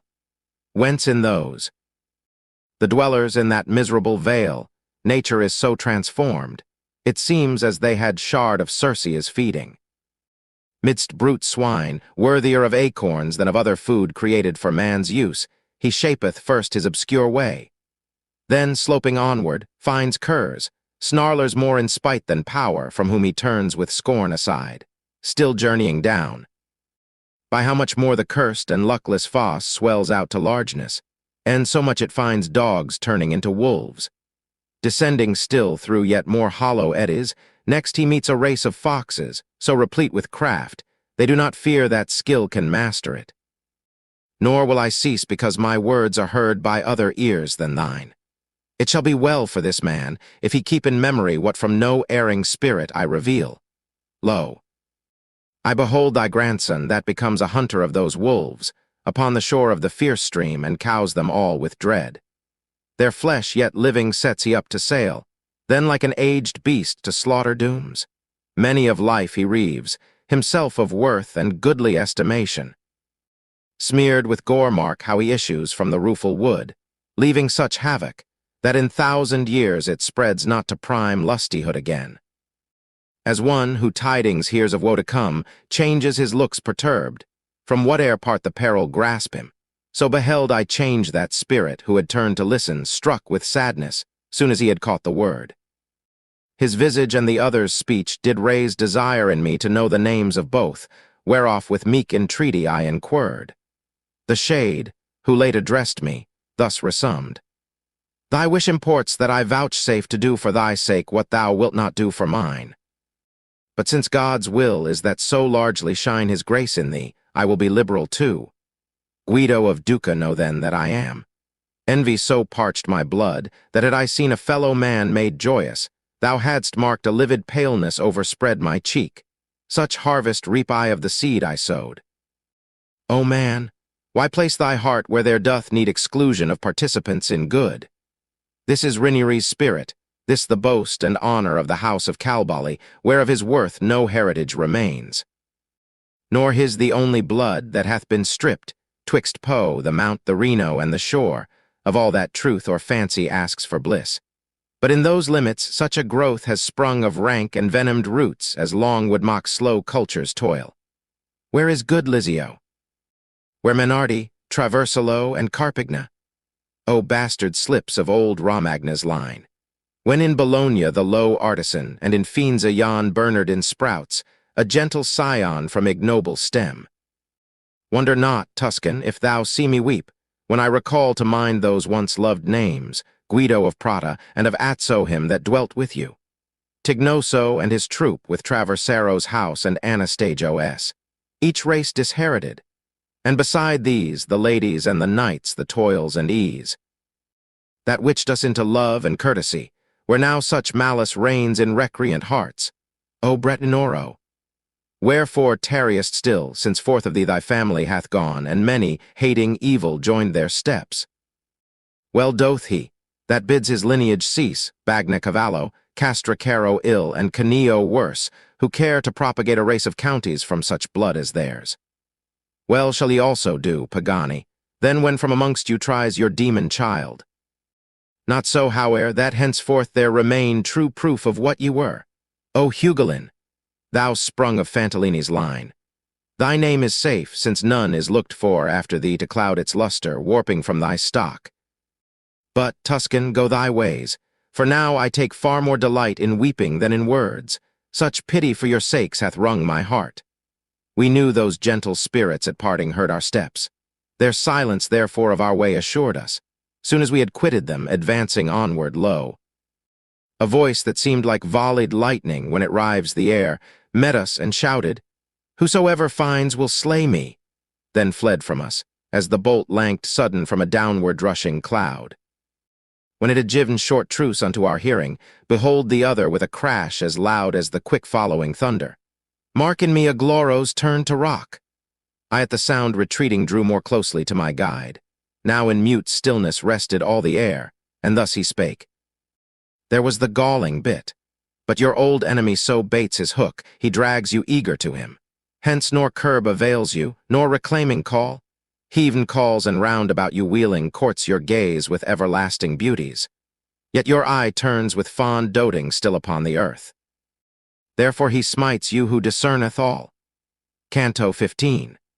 As much as twixt the third hour's close and dawn appeareth of heaven sphere that ever whirls as restless as an infant in his play, so much appeared remaining to the sun of his slope journey towards the western goal. Evening was there, and here the noon of night, and full upon our foreheads smote the beams. For round the mountain, circling, so our path had led us, that toward the sunset now direct we journeyed, when I felt a weight of more exceeding splendor than before press on my front. The cause unknown, amaze possessed me, and both hands against my brow lifting, I interposed them, as a screen, that of its gorgeous superflux of light clipped the diminished orb. As when the ray, striking on water or the surface clear of mirror, leaps unto the opposite part, ascending at a glance, and as it fell, and so much differs from the stone that falls through equal space, as practised skill hath shown.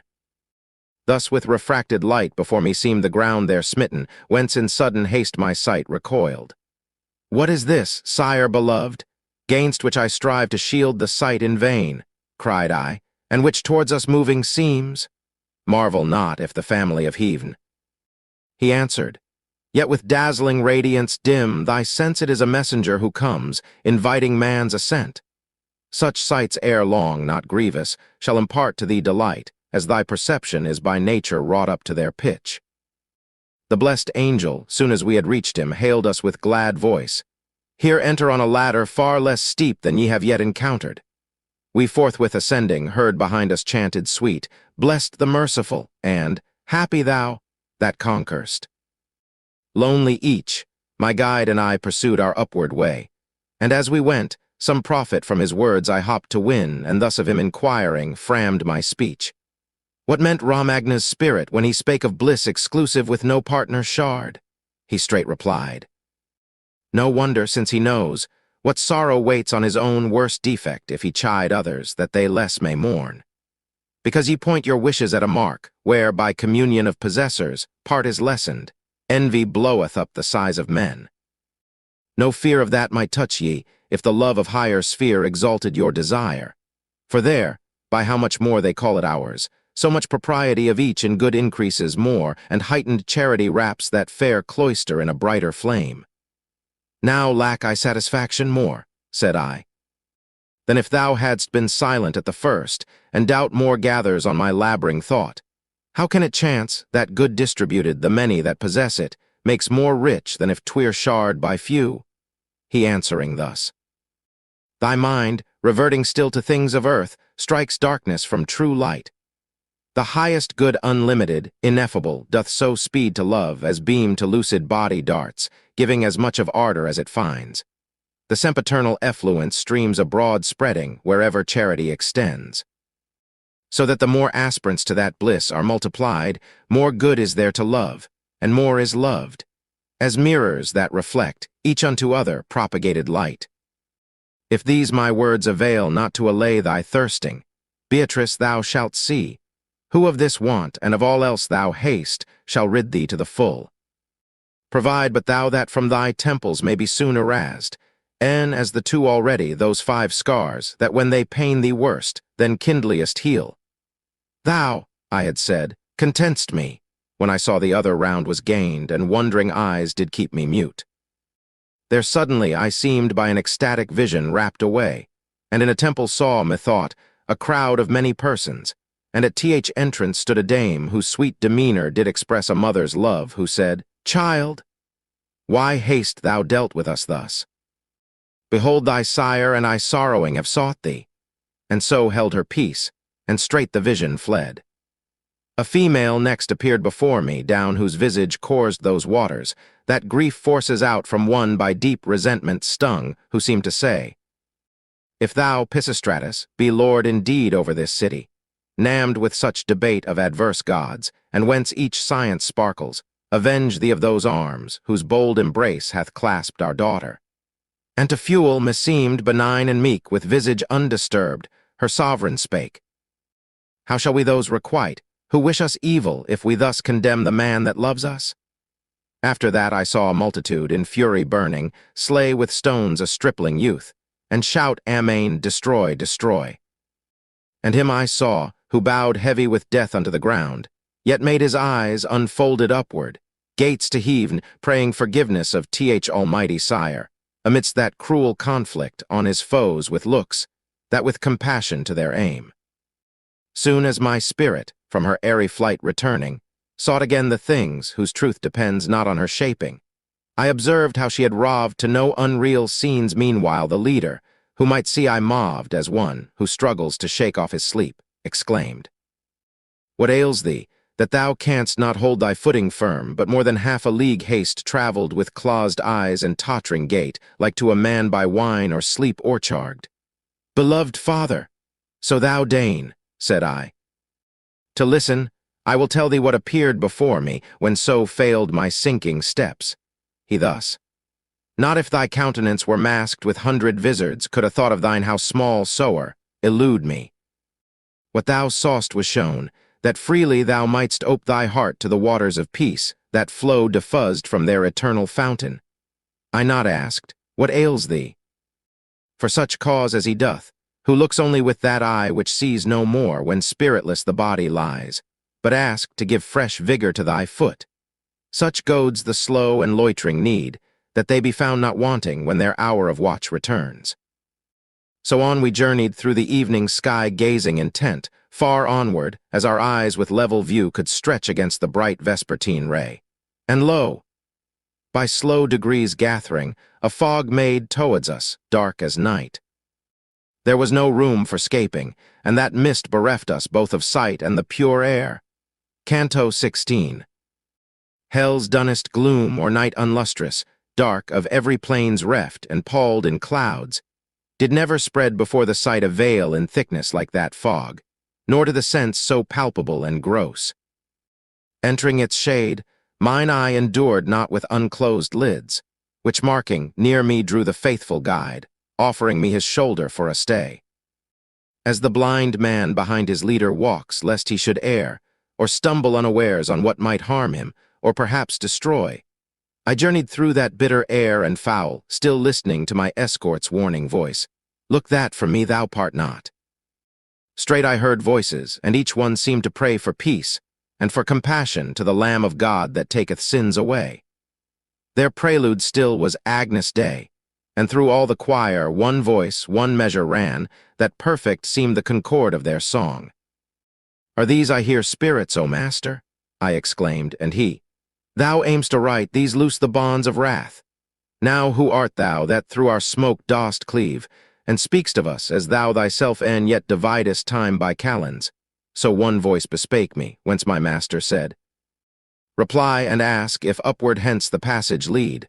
O being, who dost make thee pure to stand beautiful once more in thy Maker's sight, along with me, and thou shalt hear and wonder."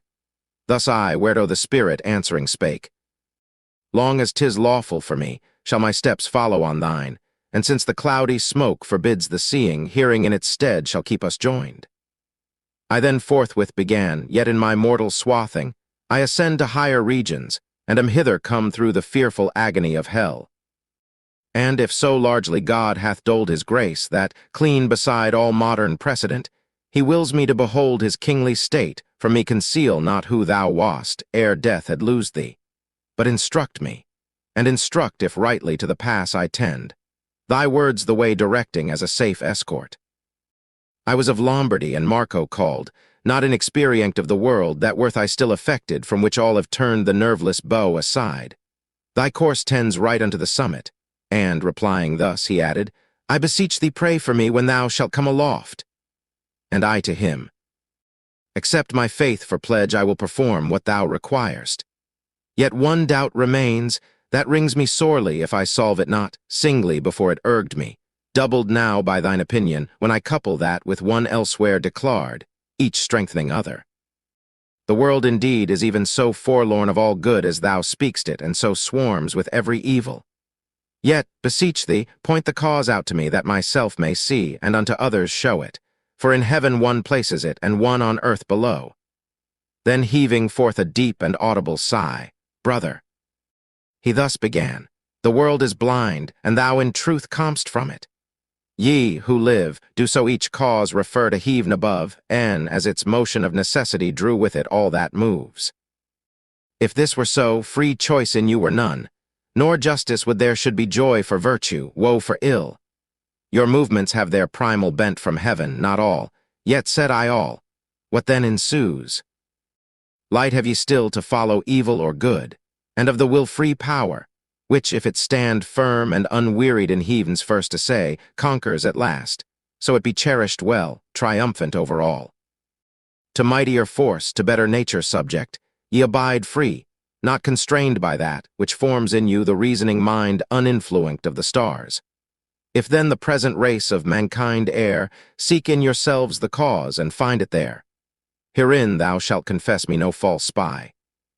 Forth from his plastic hand, who charmed beholds her image ere she yet exist, the soul comes like a babe, that wanton sportively weeping and laughing in its wayward moods, as artless and as ignorant of aught, save that her Maker being one who dwells with gladness ever.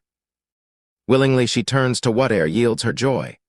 Of some slight good the flavor soon she tastes, and, snared by that, with fondness she pursues it, if no guide recall, no rein direct her wandering course. Hence it behoved, the law should be a curb, a sovereign hence behoved, whose piercing view might mark at least the fortress and main tower of the true city. Laws indeed there are, but who is he observes them? None, not he, who goes before, the shepherd of the flock, who chews the cud but doth not cleave the hoof. Therefore the multitude, who see their guides strike at the very good they covet most, feed there and look no further. Thus the cause is not corrupted nature in yourselves, but ill-conducting, that hath turned the world to evil. Rome, that turned it unto good, was wont to boast 2 suns, whose several beams cast light on either way, the worlds and gods. One since hath quenched the other, and the sword is grafted on the crook, and so conjoined each must perforce decline to worse, unawed by fear of other. If thou doubt me, mark the blade. Each herb is judged of by its seed.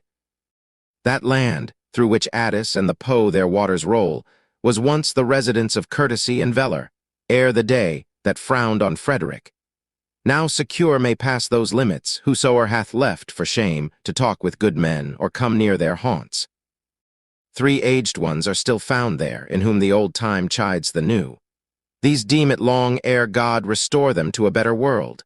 The good Gherardo, of Palazzo he Conrad, and Guido of Casello, named in Gallic phrase more fitly the plain Lombard. On this at last conclude. The Church of Rome, mixing 2 governments that ill assort, hath missed her footing, fallen into the mire, and there herself and burden much defilled. O Marco, I replied, shine arguments convince me, and the cause I now discern why of the heritage no portion came to Levi's offspring. But resolve me this who that Gherardo is, that, as thou say'st, is left a sample of the perished race, and for rebuke to this untoward age. Either thy words, said he, deceive, or else are meant to try me, that thou, speaking Tuscan, appear'st not to have heard of good Gherardo, the sole addition that, by which I know him, unless I borrowed from his daughter Gaia another name to grace him. God be with you. I bear you company no more. Behold the dawn with white ray glimmering through the mist. I must away, the angel comes ere he appear, he said, and would not hear me more. Canto 17. Call to remembrance, reader, if thou e'er haste on a mountain top, been tanned by cloud, through which thou saw'st no better than the mole doth through opacus membrane. Then, whene'er the watery vapors dense began to melt into thin air, how faintly the sun's sphere seemed wading through them. So thy nimble thought may image, how at first I rebeheld the sun, that bedward now his couch o'erhung. Thus, with my leader's feet still equaling pace from forth that cloud I came, when now expired the parting beams from off the nether shores. O quick and forgettive power, that sometimes dost so rob us of ourselves, we take no mark though round about us thousand trumpets clang. What moves thee if the senses stir not? Light kindled in heav'n, spontaneous, self-informed, or likelier gliding down with swift elapse by will divine.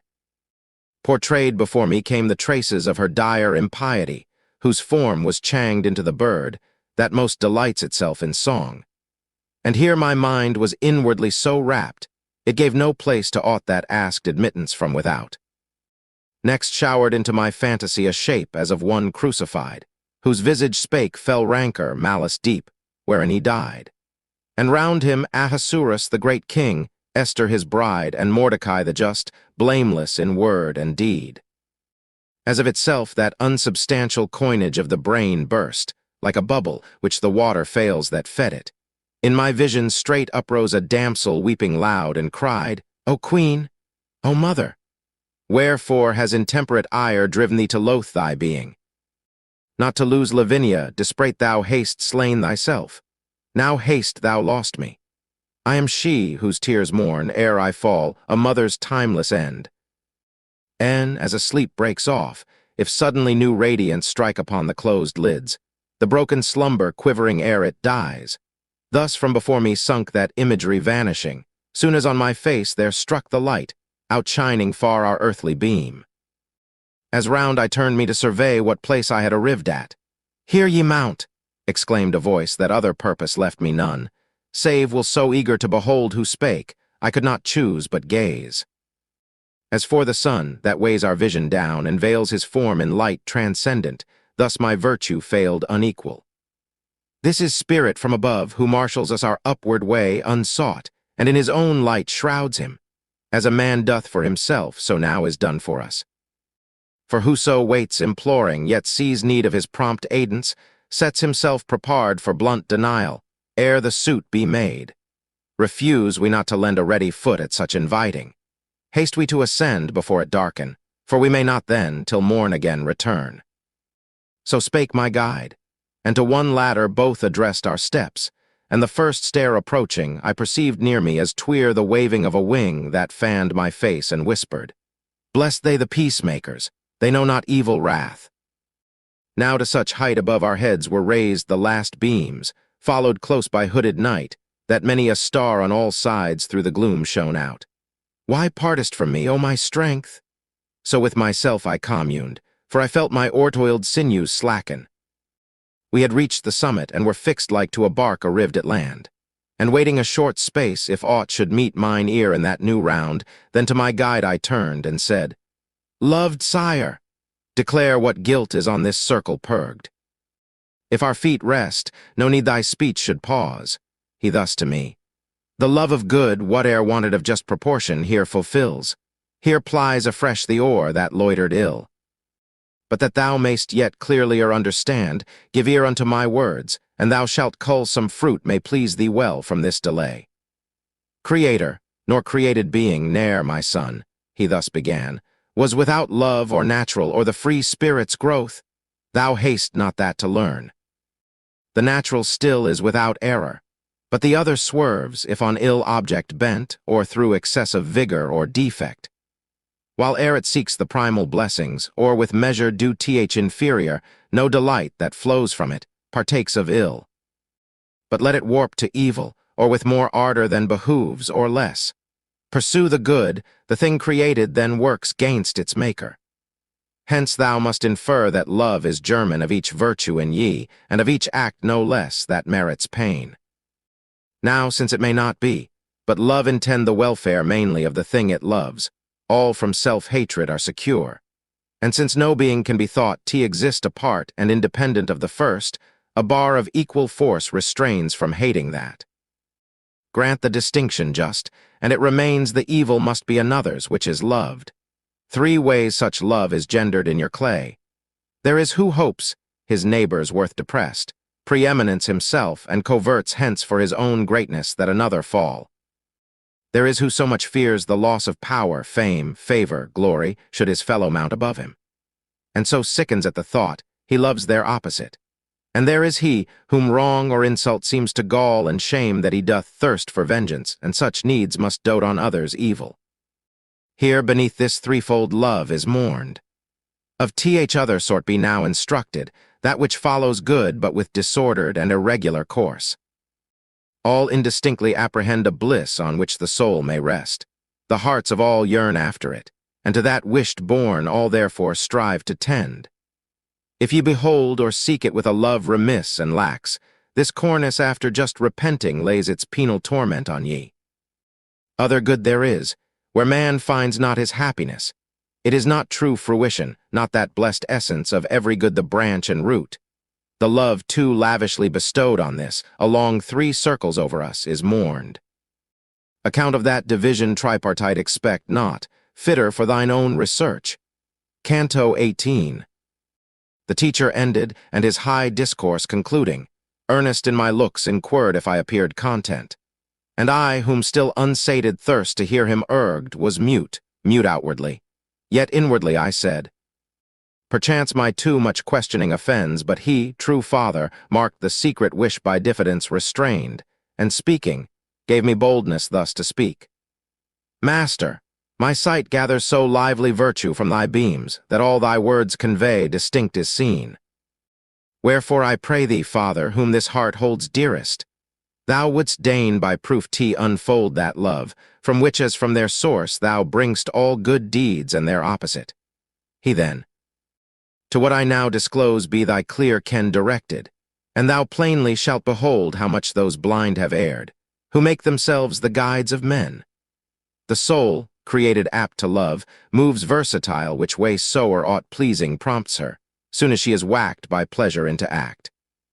Of substance true your apprehension forms its counterfeit, and in you the ideal shape presenting attracts the soul's regard.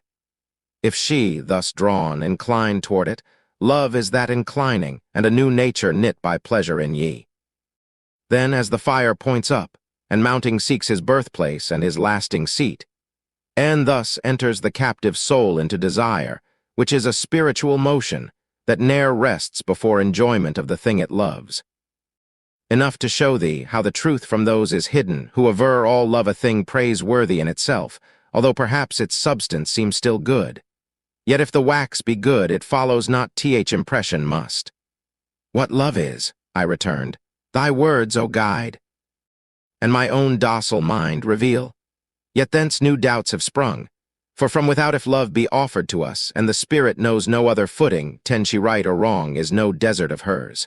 He answering thus, what reason here discovers I have power to show thee. That which lies beyond, expect from Beatrice, faith not reason's task.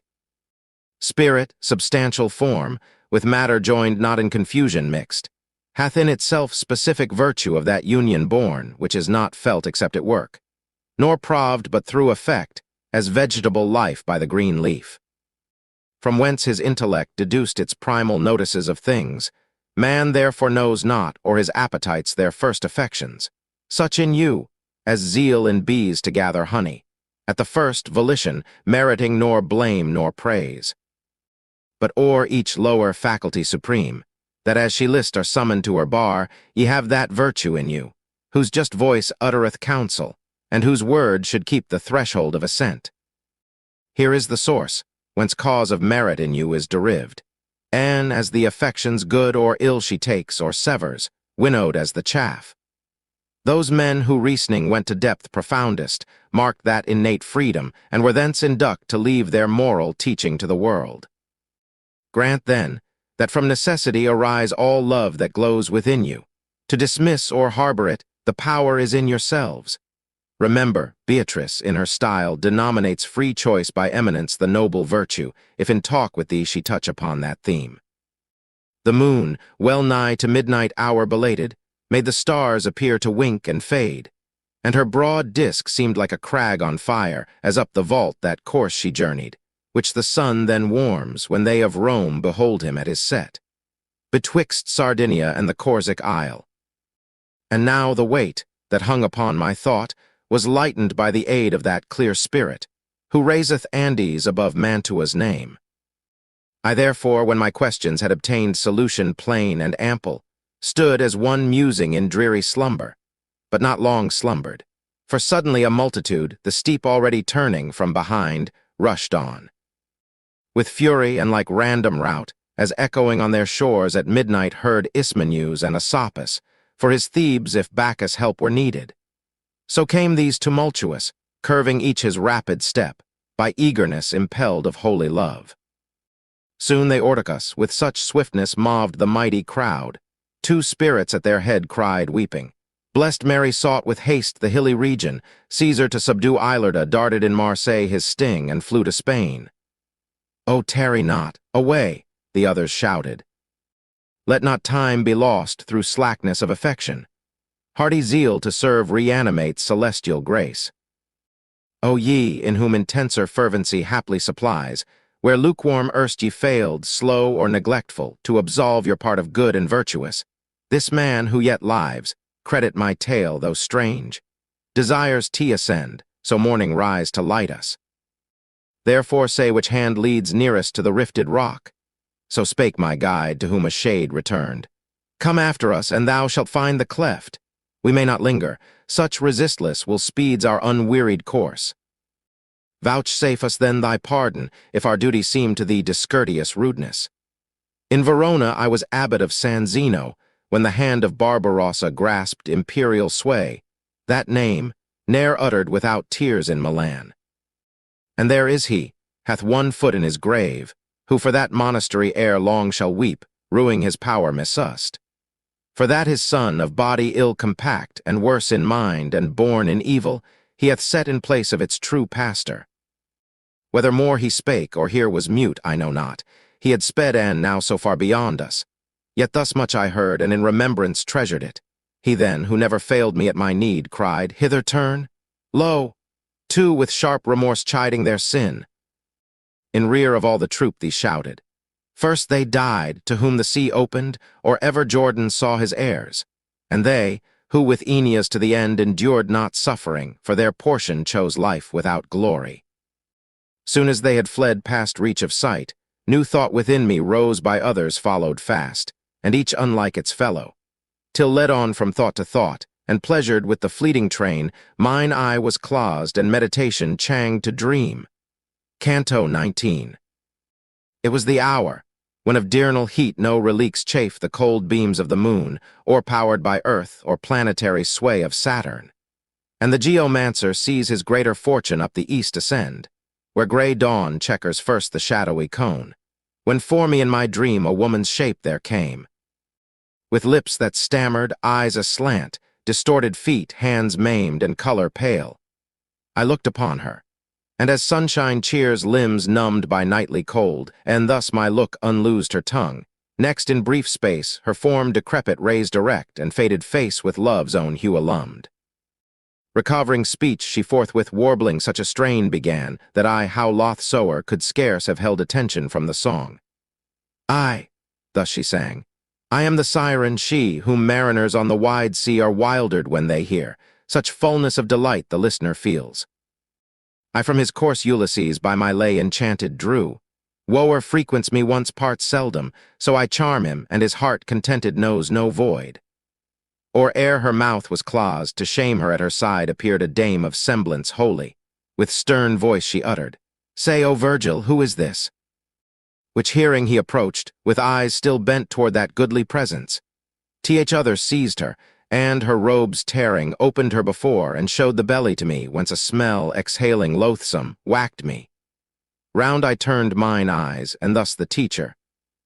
At the least 3 times my voice hath called thee. Rise, begone.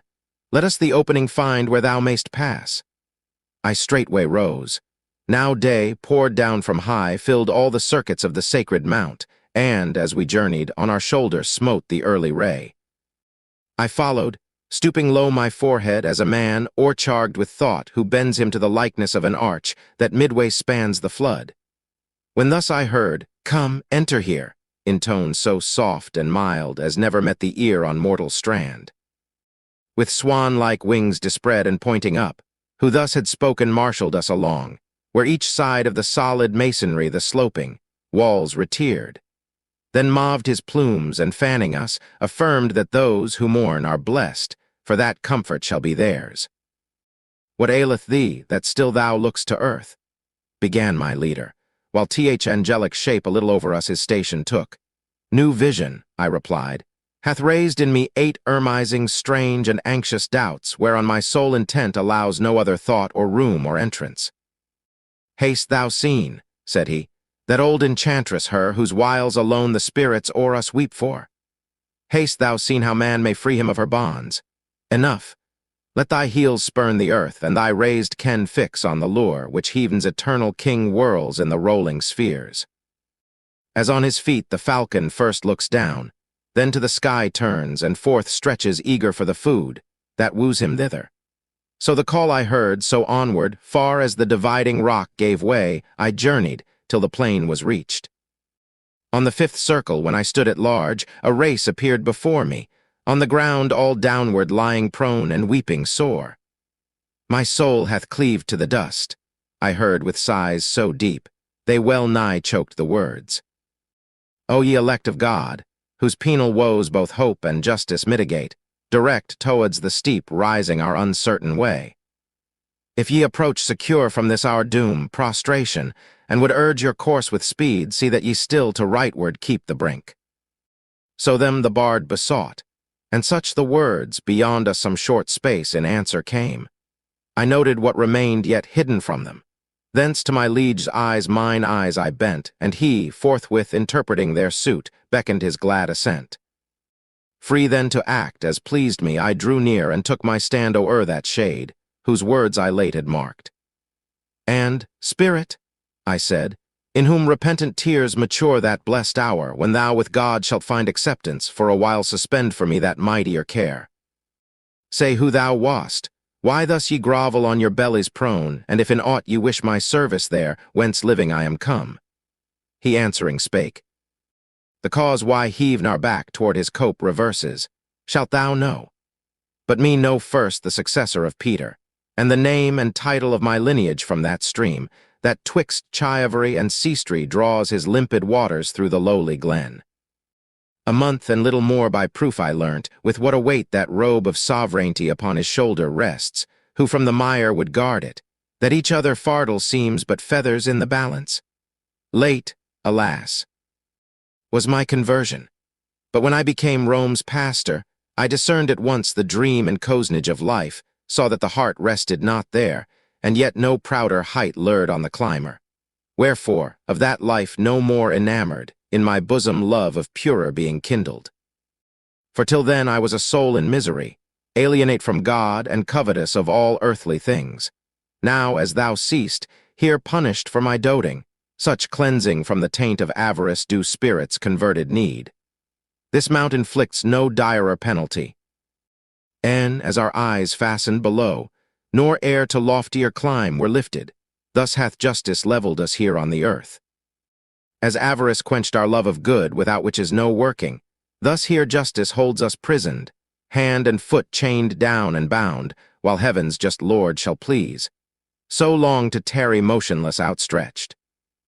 My knees I stooped and would have spoke, but he, ere my beginning, by his ear perceived I did him reverence, and, what cause, said he, hath bowed thee thus? Compunction, I rejoined, and inward awe of your high dignity. Up, he exclaimed, brother. Upon thy feet arise.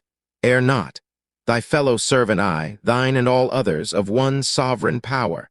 If thou hast ever marked those holy sounds of gospel truth, nor shall be given ill marriage, thou mayst discern the reasons of my speech. Go thy ways now, and linger here no more. Thy tarrying is a let unto the tears, with which I hasten that whereof thou spak'st.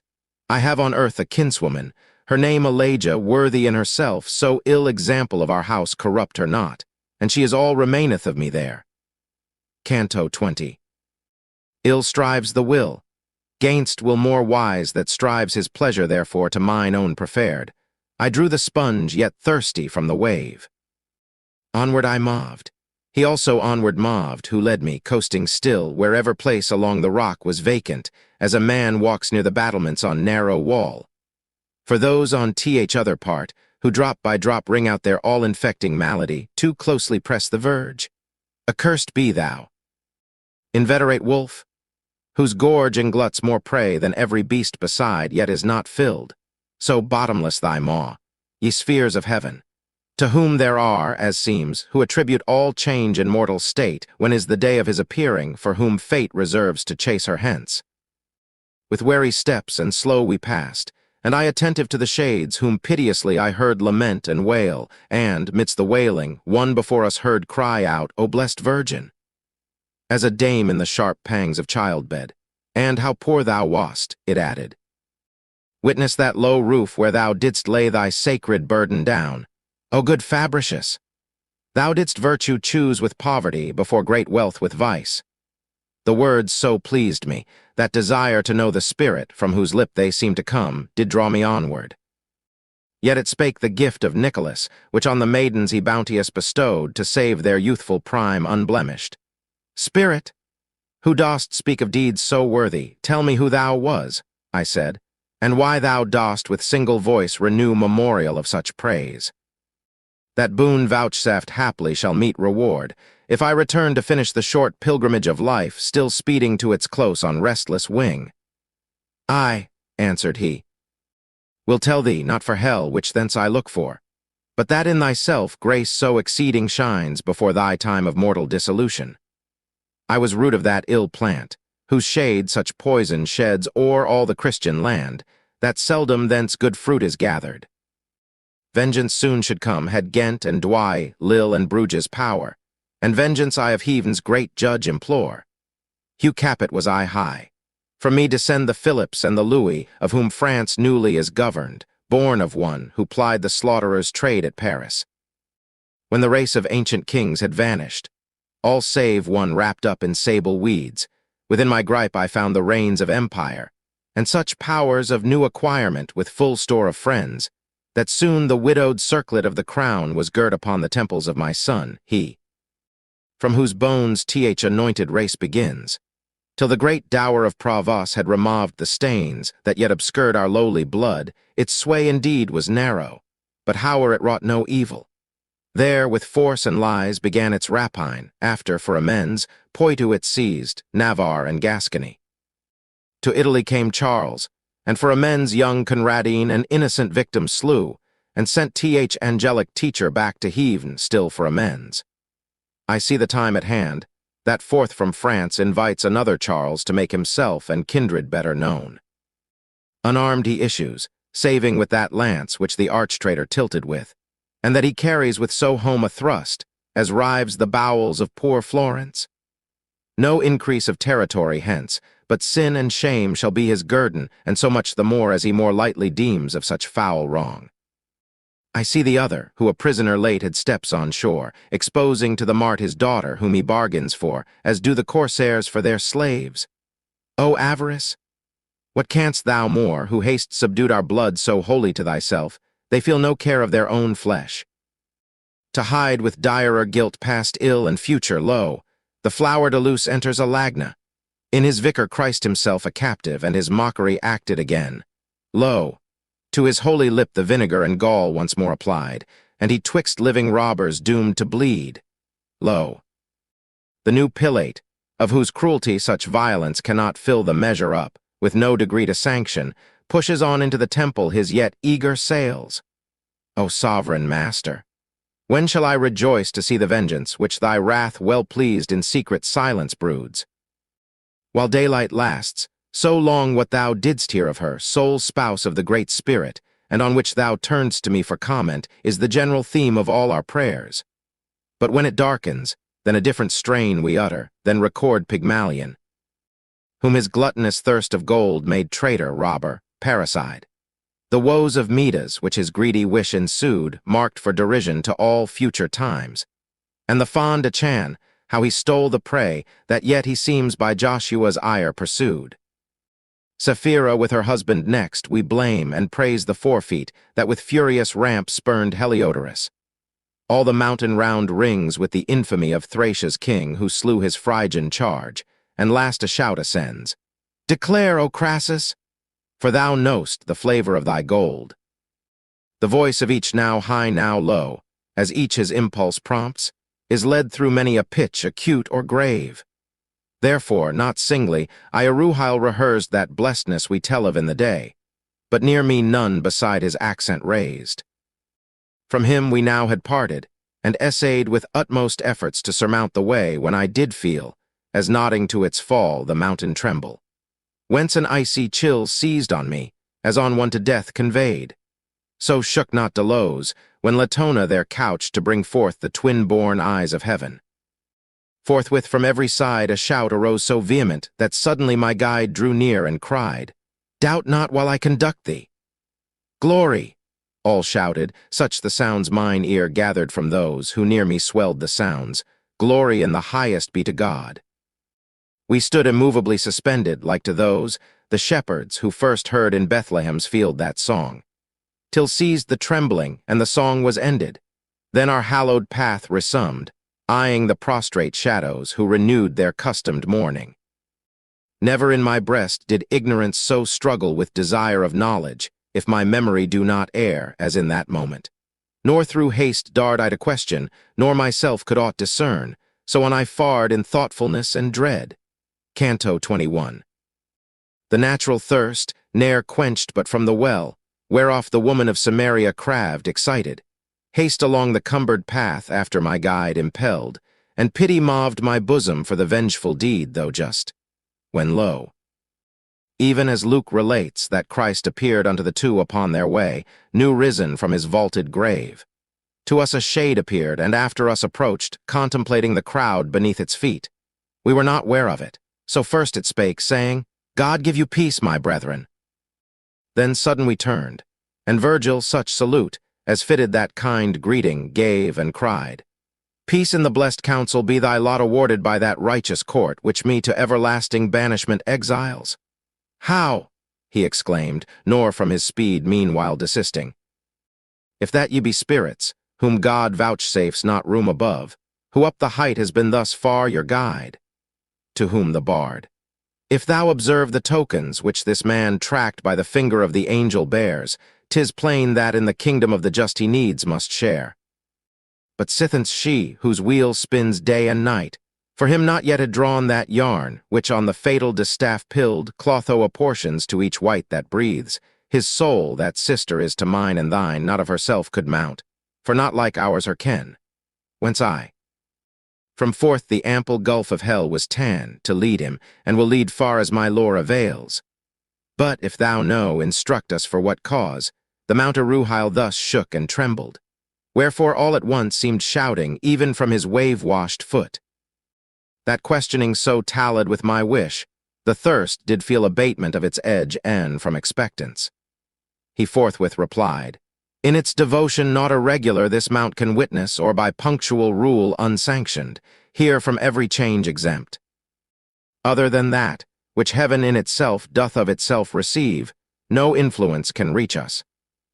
Tempest none, shower, hail, or snow, hoar frost, or dewy moistness, higher falls than that brief scale of threefold steps. Thick clouds nor scudding rack are ever seen. Swift glance ne'er lightens, nor thaw-mansion iris gleams, that yonder often shift on each side heav'n. Vapor adust doth never mount above the highest of the trinal stairs, whereon Peter's vicegerent stands. Lower perchance, with various motion rocked, trembles the soil. But here, through wind in earth's deep hollow pent, I know not how, yet never trembled. Then trembles when any spirit feels itself so purified that it may rise or move for rising, and such loud acclaim ensues. Purification by the will alone is proved. That free to change society seizes the soul rejoicing in her will. Desire of bliss is present from the first, but strong propension hinders to that wish by the just ordinance of heaven opposed. Propension now as eager to fulfill th allotted torment, as Aruhile to sin. And I who in this punishment had lain 500 years and more, but now have felt free wish for happier clime. Therefore thou felt'st the mountain tremble, and the spirits devout heardst, over all his limits, utter praise to that liege lord, whom I entreat their joy to hasten." Thus he spake, And since the draught is grateful ever as the thirst is keen, no words may speak my fullness of content. Now, said the instructor sage, I see the net that takes ye here, and how the toils are loosed, why rocks the mountain, and why ye rejoice. Vouchsafe, that from thy lips I next may learn, who on the earth thou wast, and wherefore here so many an age wert prostrate. In that time, when the good Titus, with heaven's king to help, avenged those piteous gashes, whence the blood by Judah's soul did issue, with the name most lasting and most honored there was I abundantly renowned. The shade replied, not yet with faith endued. So passing sweet my vocal spirit from Tolosa, Rome to herself drew me, where I merited a myrtle garland to enwreathe my brow. Statius they name me still. Of Thebes I sang, and next of great Achilles, but I way fell with the second burthen. Of my flame those sparkles were the seeds, which I derived from the bright fountain of celestial fire that feeds unnumbered lamps, the song I mean which sounds Aenea's wanderings, that the breast I hung at, that the nurse, from whom my veins drank inspiration, whose authority was ever sacred with me. To have lived coeval with the Mantuan, I would bide the revolution of another sun beyond my stated years in banishment. The Mantuan, when he heard him, turned to me, and holding silence, by his countenance enjoined me silence, but the power which wills bears not supreme control. Laughter and tears follow so closely on the passion prompts them, they wait not for the motions of the will in nature's most sincere. I did but smile as one who winks, and thereupon the shade broke off and peered into mine eyes, where best our looks interpret. So to good event mayst thou conduct such great emprise, he cried. Say, why across thy visage beamed but now the lightning of a smile? On either part now am I straitened, one conjures me speak, other to silence binds me, whence a sigh I utter, and the sigh is heard. Speak on, the teacher cried, and do not fear to speak, but tell him what so earnestly he asks. Whereon I thus, perchance, O ancient spirit, thou marvelst at my smiling. There is room for yet more wonder. He who guides my ken on high, he is that Mantuan, led by whom thou didst presume of men arid gods to sing.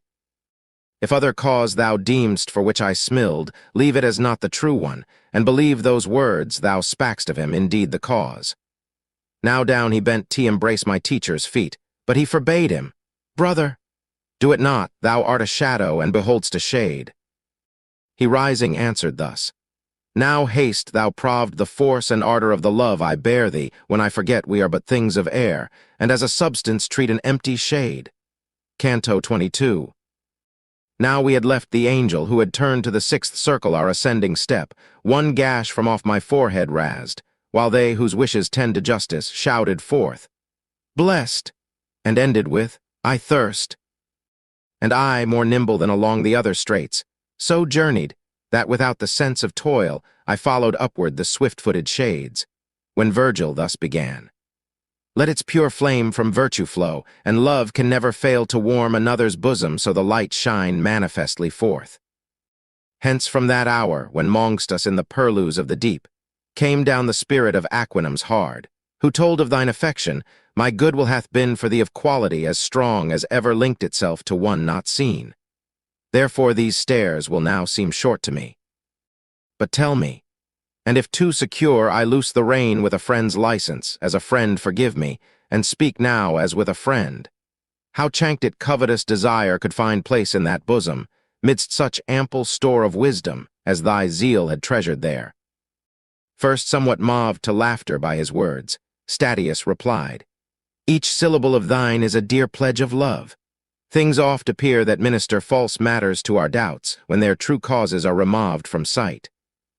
Thy question doth assure me, thou believest I was on earth a covetous man, perhaps because thou foundst me in that circle placked. Know then I was too wide of avarice. And e'en for that excess, thousands of moons have waxed and waned upon my sufferings. And were it not that I with heedful care noted where thou exclaim'st as if in ire with human nature, why, thou cursed thirst of gold, dost not with juster measure guide the appetite of mortals, I had met the fierce encounter of the voluble rock. Then was I ware that with too ample wing the hands may haste to lavishment, and turned, as from my other evil, so from this in penitence. How many from their graves shall with shorn locks arise, who living, aye and at life's last extreme of this offense through ignorance, did not repent? And know, the fault which lies direct from any sin in level opposition, here with that wastes its green rankness on one common heap. Therefore, if I have been with those who wail their avarice to cleanse me through reverse of their transgression, such hath been my lot. To whom the sovereign of the pastoral song, while thou didst sing that cruel warfare wagged by the twin sorrow of Jocasta's womb from thy discourse with Clio there, it seems as faith had not been shine, without the which good deeds suffice not. And if so, what sun rose on thee, or what candle pierked the dark that thou didst after sea to hoist the sail, and follow where the fisherman had led? He answering thus, by thee conducted first, I entered the Parnassian grots and quaffed of the clear spring, illumined first by the opened mine eyes to God. Thou didst, as one who, journeying through the darkness, hears a light behind that profits not himself, but makes his followers wise, when thou exclaimedst, lo, a renovated world, justice returned, times of primeval innocence restored, and a new race descended from above. Poet and Christian both to thee I owed. That thou mayst mark more clearly what I trace, my hand shall stretch forth to inform the lines with livelier coloring. Soon o'er all the world, by messengers from heaven, the true belief teemed now prolific, and that word of thine accordant to the new instructors chimmed. Induct by which agreement, I was wont resort to them, and soon their sanctity so won upon me that, Domitian's rage pursuing them, I mixed my tears with theirs, and, while on earth I stayed, still succored them, and their most righteous customs made me scorn all sects besides. Before I led the Greeks in tuneful fiction to the streams of Thebes I was baptized, but secretly, through fear, remained a Christian, and conformed long time to pagan rites. 5 centuries and more, T for that lukewarmness was fain to pace round the 4th circle. Thou then, who haste raised the covering which did hide such blessing from me, whilst much of this ascent is yet to climb, say if thou know where our old Terence bides, Caecilius, Plautus, Varro, if condemned they dwell, and in what province of the deep? These, said my guide, with Perseus and myself and others many more, are with that Greek of mortals, the most cherished by the 9 in the first ward of darkness. There oft times we of that mount hold converse, on whose top for aye our nurses live. We have the bard of Pella, and the Teian, Agatho, Simonides, and many a Grecian else engarlanded with laurel. Of thy train Antigone is there, Deiphile Arja, and as sorrowful as erst Ismene, and who showed Langia's wave. Deidamia with her sisters there, and blind Tyrja's daughter, and the bride sea-born of Peleus. Either poet now was silent, and no longer by th ascent or the steep walls obstructed, round them cast inquiring eyes. 4 handmaids of the day had finished now their office, and the 5th was at the chariot beam, directing still its balmy point aloof, when thus my guide. Methinks, it well behooves us to the brink bend the right shoulder circuiting the mount, as we have ever used. So custom there was usher to the road, the which we chose less doubtful, as that worthy shade complied. They on before me went. I sole pursued, listening their speech, that to my thoughts conveyed mysterious lessons of sweet poesy. But soon they ceased, for midway of the road a tree we found, with goodly fruitage hung and pleasant to the smell. And as a fir upward from bough to bough less ample spreads, so downward this less ample spread, that none, methinks, aloft may climb. Upon the side that closed our path, a liquid crystal fell from the steep rock, and through the sprays above streamed showering. With associate step the bards drew near the plant, and from amidst the leaves a voice was heard. Ye shall be chary of me, and after added. Mary took more thought for joy and honor of the nuptial feast than for herself, who answers now for you. The women of old Rome were satisfied with water for their beverage. Daniel fed on pulse and wisdom gained. The primal age was beautiful as gold, and hunger then made acorns tasteful, thirst each rivulet run nectar. Honey and locusts were the food, whereon the Baptist in the wilderness fed, and that eminence of glory reached and greatness which the evangelist records. Canto 23. On the green leaf mine eyes were fixed, like his who throws away his days in idle chase of the diminutive, when thus I heard the more than father warn me. Son, our time asks thriftier using, linger not, away. There at my face and steps at once I turned toward the sages, by whose converse cheered I journeyed on and felt no toil, and lo, a sound of weeping and a song, my lips, O Lord, and these so mingled it gave birth to pleasure and to pain. O sire beloved, say what is this I hear? Thus I inquired, spirits, said he, who as they go, perchance, their debt of duty pay. As on their road the thoughtful pilgrims, overtaking some not known unto them, turn to them and look, but stay not. Thus, approaching from behind with speedier motion, eyed us as they passed, a crowd of spirits, silent and devout. The eyes of each were dark and hollow, pale their visage, and so lean withal the bones stood staring through the skin. I do not think thus dry and meager Erysichthan showed, when pinked by sharp-set famine to the quick. Lo, to myself I must. The race who lost Jerusalem, when Mary with dire beak preyed on her child. The sockets seemed as rings, from which the gems were drops. Who reads the name of man upon his forehead, there the M had tracked most plainly. Who would deem that scent of water and an apple could have proved powerful to generate such pining want, not knowing how it wrought? While now I stood wondering what thus could waste them, for the cause of their gaunt hollowness and scaly rind appeared not low. A spirit turned his eyes in their deep-sunken cell, and fastened then on me, then cried with vehemence aloud, What grace is this vouchsafed me? By his looks I ne'er had recognized him, but the voice brought to my knowledge what his cheer concealed. Remembrance of his altered lineaments was kindled from that spark, and I agnised the visage of Forcé. Ah, respect this wan and leprous withered skin, thus he suppliant implored, this macerated flesh, speak to me truly of thyself, and who are those twain spirits that escort thee there? Be it not said thou scornst to talk with me. That face of thine, I answered him, which dead I once bewailed, disposes me not less for weeping when I see it thus transformed. Say then, by heaven, what blasts ye thus? The whilst I wonder, ask not speech from me. Unapt is he to speak whom other will employs.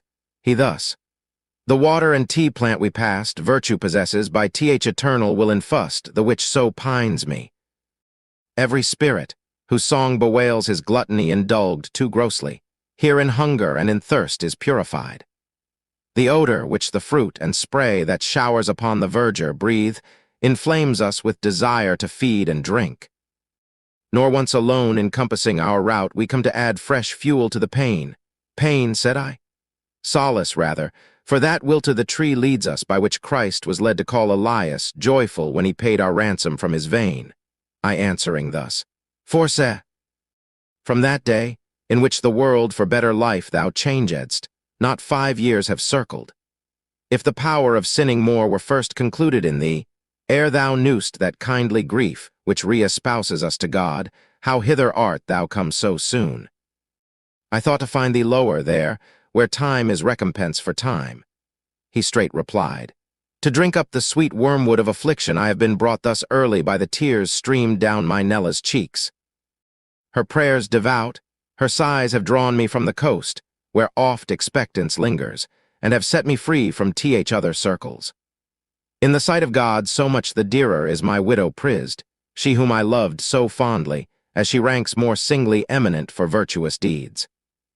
The tract most barbarous of Sardinia's isle hath dames more chaste and modester by far than that wherein I left her. O sweet brother, what wouldst thou have me say? A time to come stands full within my view, to which this hour shall not be counted of an ancient date, when from the pulpit shall be loudly warned th unblushing dames of Florence, lest they bear unkerchiefed bosoms to the common gaze.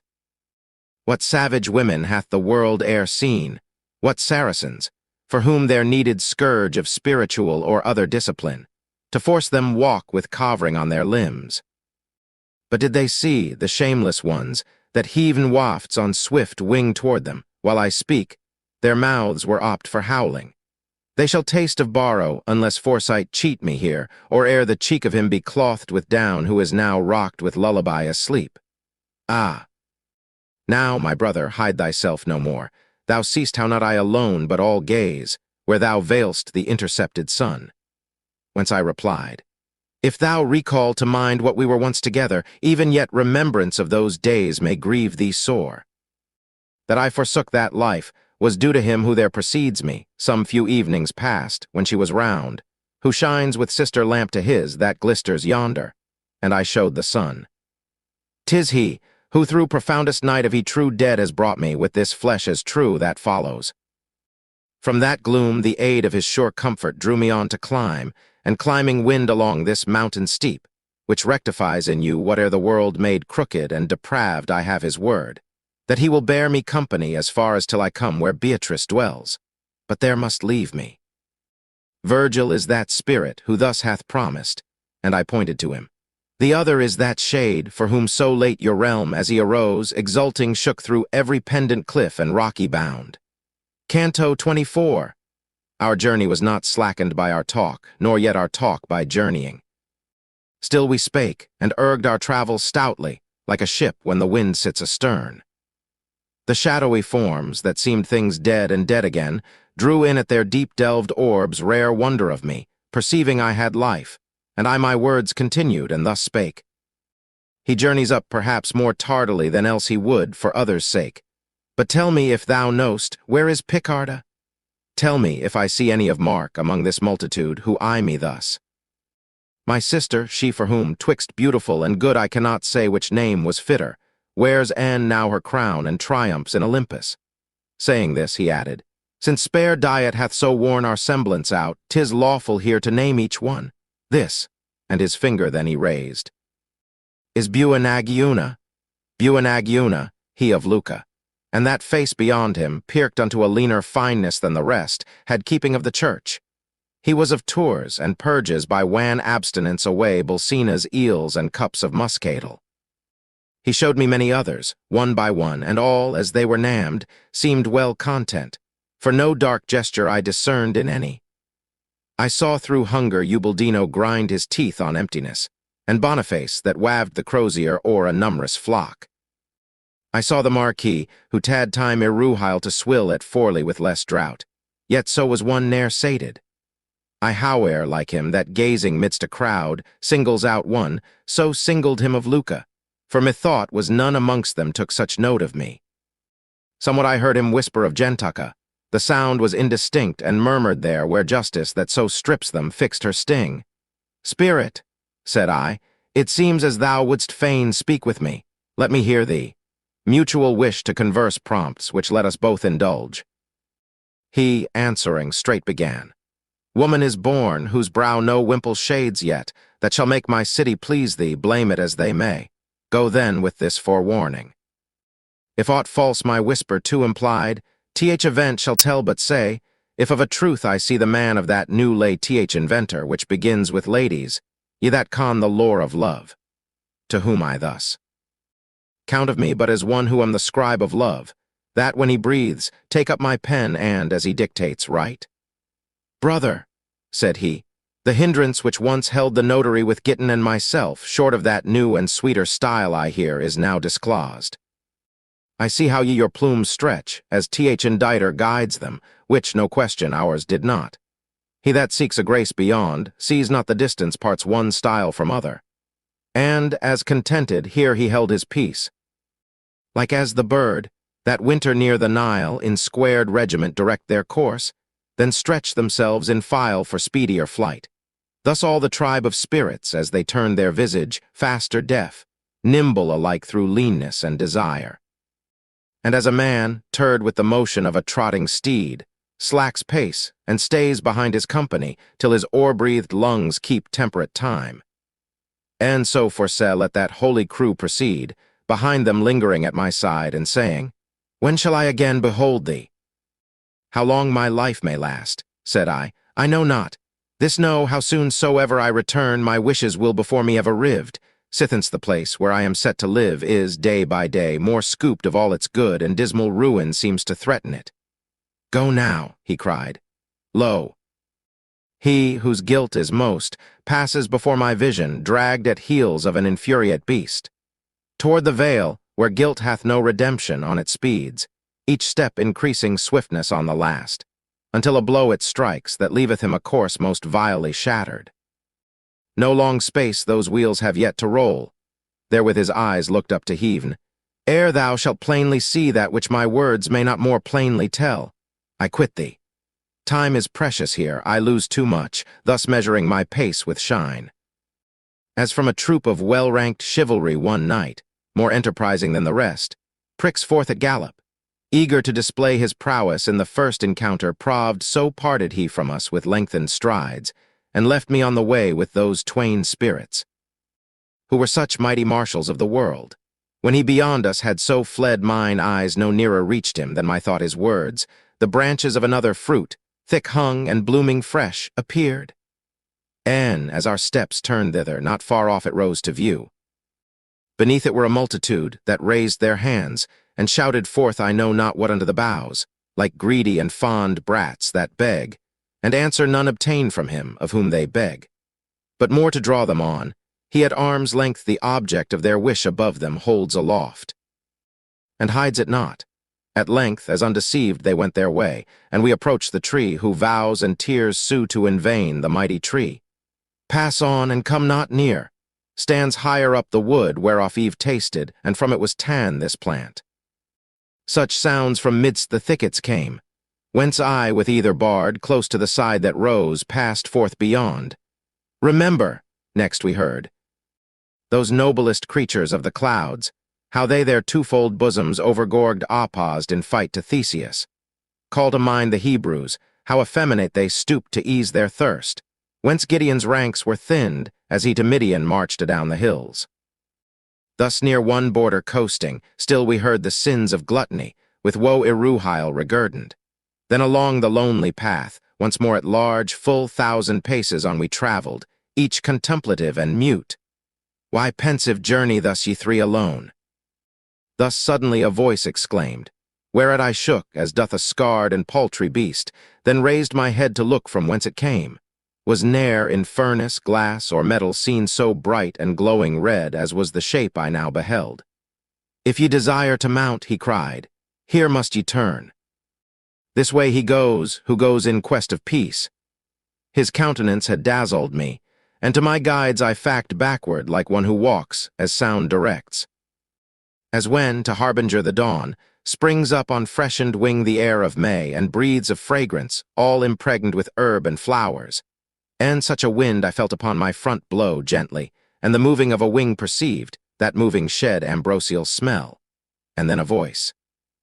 Blessed are they whom grace doth so illume, that appetite in them exhaleth no inordinate desire, still hungering as the rule of temperance wills. Canto 25.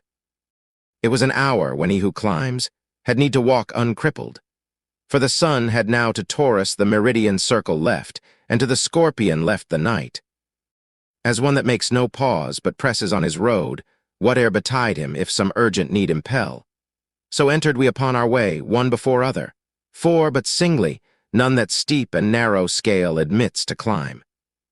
And, as the young stork lifteth up his wing through wish to fly, yet ventures not to quit the nest and drops it, so in me desire of questioning my guide arose and fell, arriving even to the act, that marks a man prepared for speech.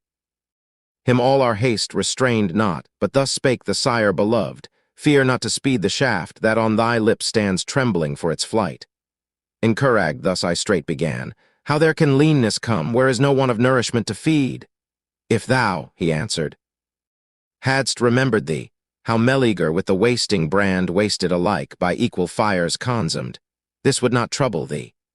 And hadst thou thought, how in the mirror your reflected form with mimic motion vibrates, what now seems hard, had appeared no harder than the pulp of summer fruit mature. But that thy will in certainty may find its full repose, lo, Statius here. On him I call, and pray that he would now be healer of thy wound. If in thy presence I unfold to him the secrets of heaven's vengeance, let me plead thine own injunction to exculpate me. So Statius answered, and forthwith began. Attend my words, O son, and in thy mind receive them, so shall they be light to clear the doubt thou offerst. Blood concocted well, which by the thirsty veins is ne'er imbibed, and rests as food superfluous, to be tanned from the replenished table, in the heart derives effectual virtue, that informs the several human limbs as being that which passes through the veins itself to make them. Yet more concocted it descends, where shame forbids to mention, and from thence distills in natural vessel on another's blood. Then each unite together, one dispose to endure to act the other, through meet frame of its recipient mold.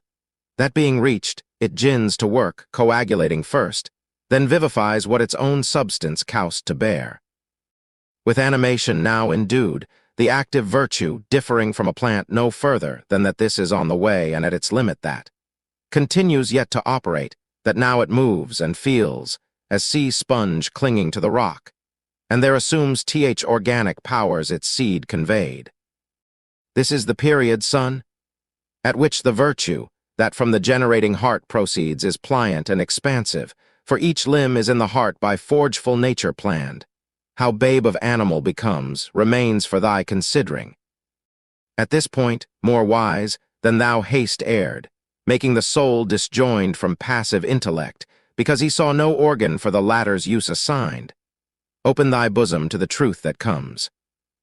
No soon as in the embryo to the brain, articulation is complete, then turns the primal mover with a smile of joy on such great work of nature, and embreathes new spirit replete with virtue, that what here active it finds, to its own substance draws, and forms an individual soul that lives, and feels and bends reflective on itself, and that thou less mayst marvel at the word, mark the sun's heat, how that to wine doth change, mixed with the moisture filtered through the vine.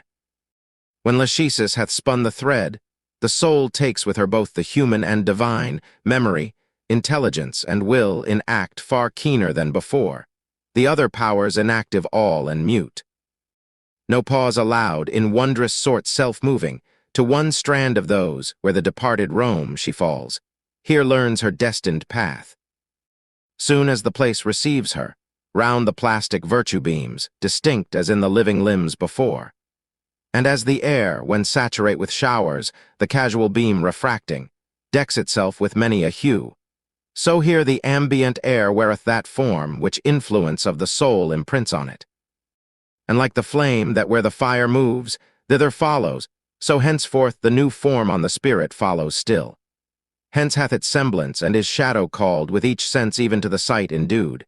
Hence speech is ours, hence laughter, tears, and sighs which thou mayst oft have witnessed on the Mount obedient shadow, fails not to present whatever varying passion moves within us, and this the cause of what thou marvelst at.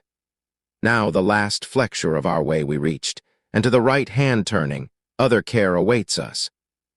Here the rocky precipice hurls forth redundant flames, and from the rim a blast upblown, with forcible rebuff driveth them back, sequestered from its bound. Behooved us, one by one, along the side that bordered on the void, to pass, and I feared on one hand the fire, on other feared headlong to fall, when thus instructor warned, strict rein must in this place direct the eyes, a little swerving and the way is lost. Then from the bosom of the burning mass, O God of mercy, heard I sung, and felt no less desire to turn. And when I saw spirits along the flame proceeding, I between their footsteps and mine own was fain to share by turns my view. At the hymns close they shouted loud, I do not know a man. Then in low voice again took up the strain which once more ended. To the wood, they cried, ran Dian, and drave forth Callisto, stung with Cytherea's poison. Then returned unto their song. Then marry a pair extolled, who lived in virtue chastely, and the bands of wedded love. Nor from that task, I ween, surcease they, whilesoe'er the scorching fire enclasps them. Of such skill appliance needs to medicine the wound that healeth last. Canto 26.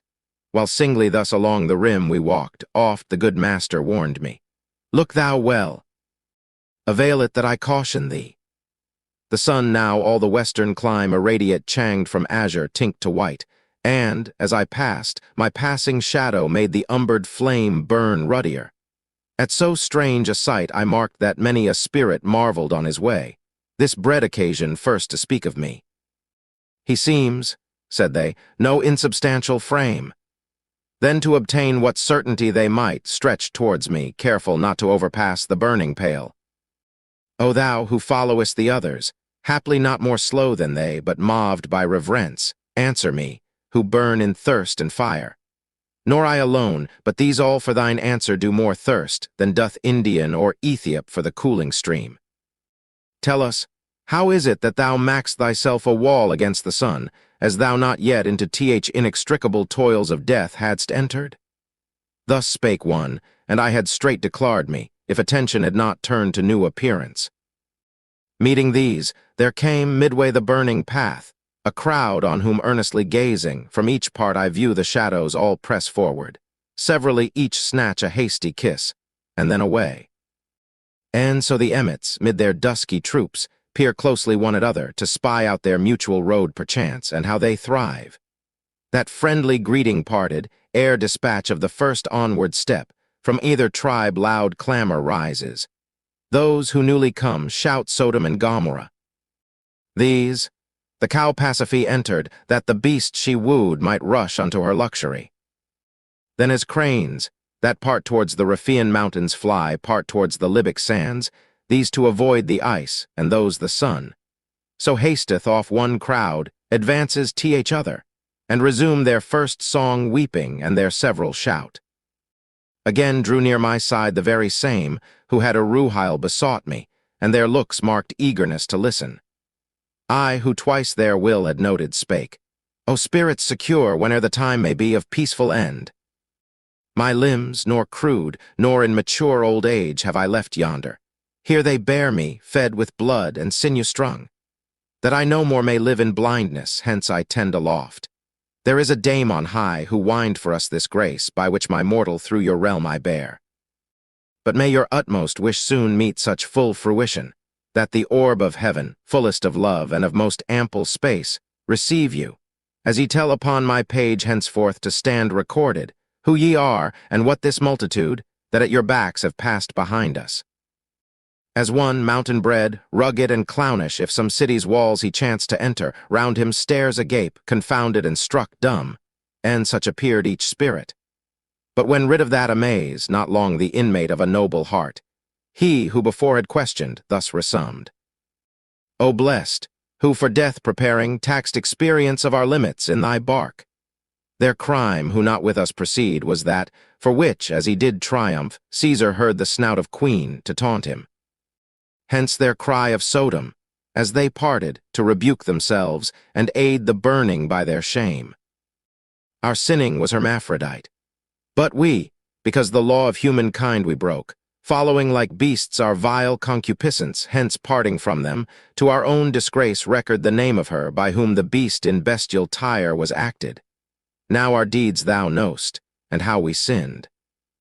If thou by name wouldst haply know us, time permits not now to tell so much, nor can I. Of myself learn what thou wishest.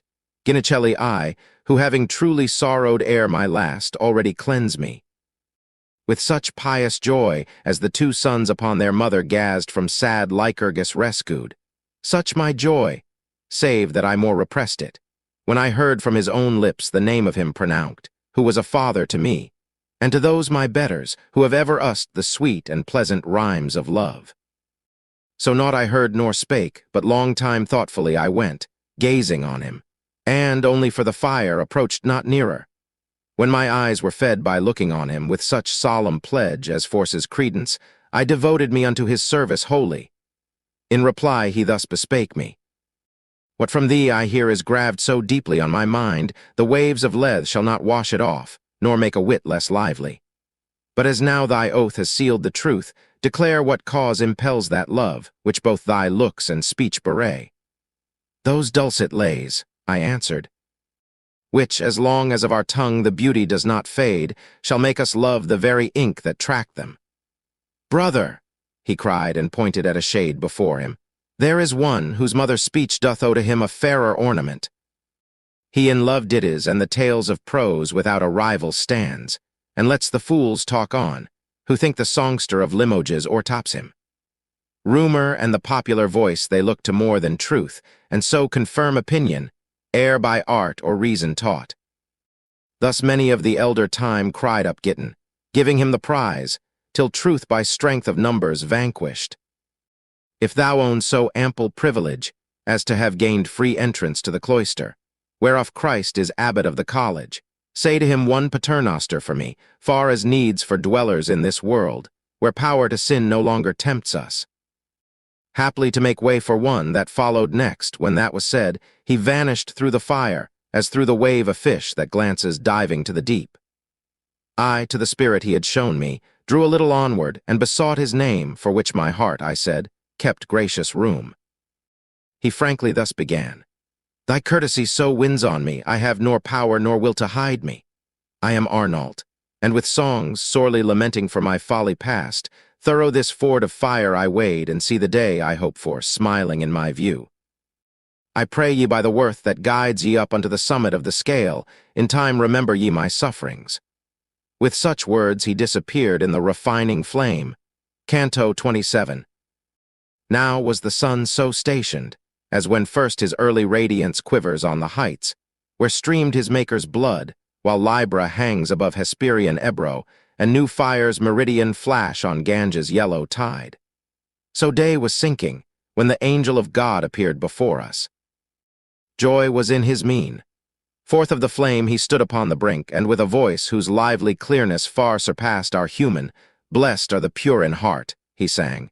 Then near him as we came, Go ye not further, holy spirits, he cried. Ere the fire pierce you, enter in, and list attentive to the song ye hear from thence.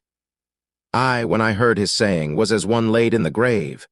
My hands together clasped, and upward stretching, on the fire I looked, and busy fancy conjured up the forms Eruhile beheld alive consumed in flames. Th escorting spirits turned with gentle looks toward me, and the Mantuan spake. My son, here torment thou mayst feel, but canst not death. Remember thee, if I safe en on Jurian brought thee. Now I come more near to God, wilt thou not trust me now? Of this be sure, though in its womb that flame 1,000 years contained thee, from thy head no hair should perish.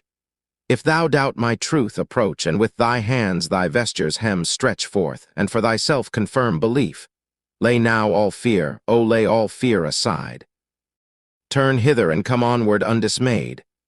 I still, though conscience urged no step advanced, when still he saw me fixed and obstinate, somewhat disturbed he cried, Mark now, my son, from Beatrice thou art by this wall divided. As at Thisbe's name the eye of Pyramus was opened, when life ebbed fast from his veins, and took one parting glance, while vermeil dyed the mulberry. Thus I turned to my sage guide, relenting when I heard the name that springs forever in my breast. He shook his forehead, and, How long? He said, Linger we now? Then smiled, as one would smile upon a child that eyes the fruit and yields. Into the fire before me then he walked, and Statius, who Eruhile no little space had parted us, he prayed to come behind. I would have cast me into molten glass to cool me when I entered, so intense ragged the conflagrant mass. The sire beloved to comfort me as he proceeded, still of Beatrice talked. Her eyes, saith he, and now I seem to view. From the other side a voice that sang did guide us, and the voice following with heedful ear we issued forth, there where the path led upward. Come, we heard, come, blessed of my father. Such the sounds that hailed us from within a light which shone so radiant I could not endure the view. The sun, it added, hastes, and evening comes. Delay not. Ere the western sky is hung with blackness, strive ye for the pass. Our way upright within the rock arose, and fact such part of heaven, that from before my steps the beams were shrouded of the sinking sun. Nor many stairs were overpass, when now by fading of the shadow we perceived the sun behind us couched.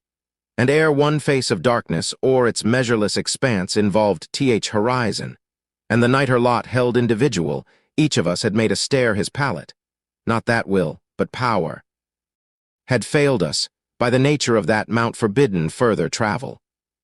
As the goats, that late have skipped and wantoned rapidly upon the craggy cliffs, ere they had tanned their supper on the herb, now silent lie and ruminate beneath the umbrage brown while noonday rages, and the goatherd leans upon his staff and leaning watches them, and as the swain that lodges out all night in quiet by his flock, lest beast of prey disperse them, even so all three abode, I as a goat and as the shepherds they, close pent on either side by shelving rock. A little glimpse of sky was seen above, yet by that little I beheld the stars in magnitude and Russell shining forth with more than wonted glory. As I lay, gazing on them, and in that fit of musing, sleep overcame me, sleep, that bringeth oft tidings of future hap. About the hour, as I believe, when Venus from the east first lightened on the mountain, she whose orb seems always glowing with the fire of love, a lady young and beautiful, I dreamed, was passing o'er a lea.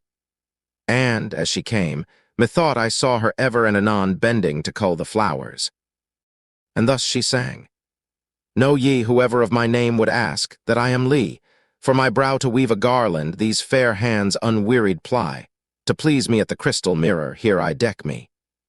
But my sister Rachel, she before her glass abides the livelong day, her radiant eyes beholding, charmed no less than I with this delightful task. Her joy in contemplation, as in labor mine.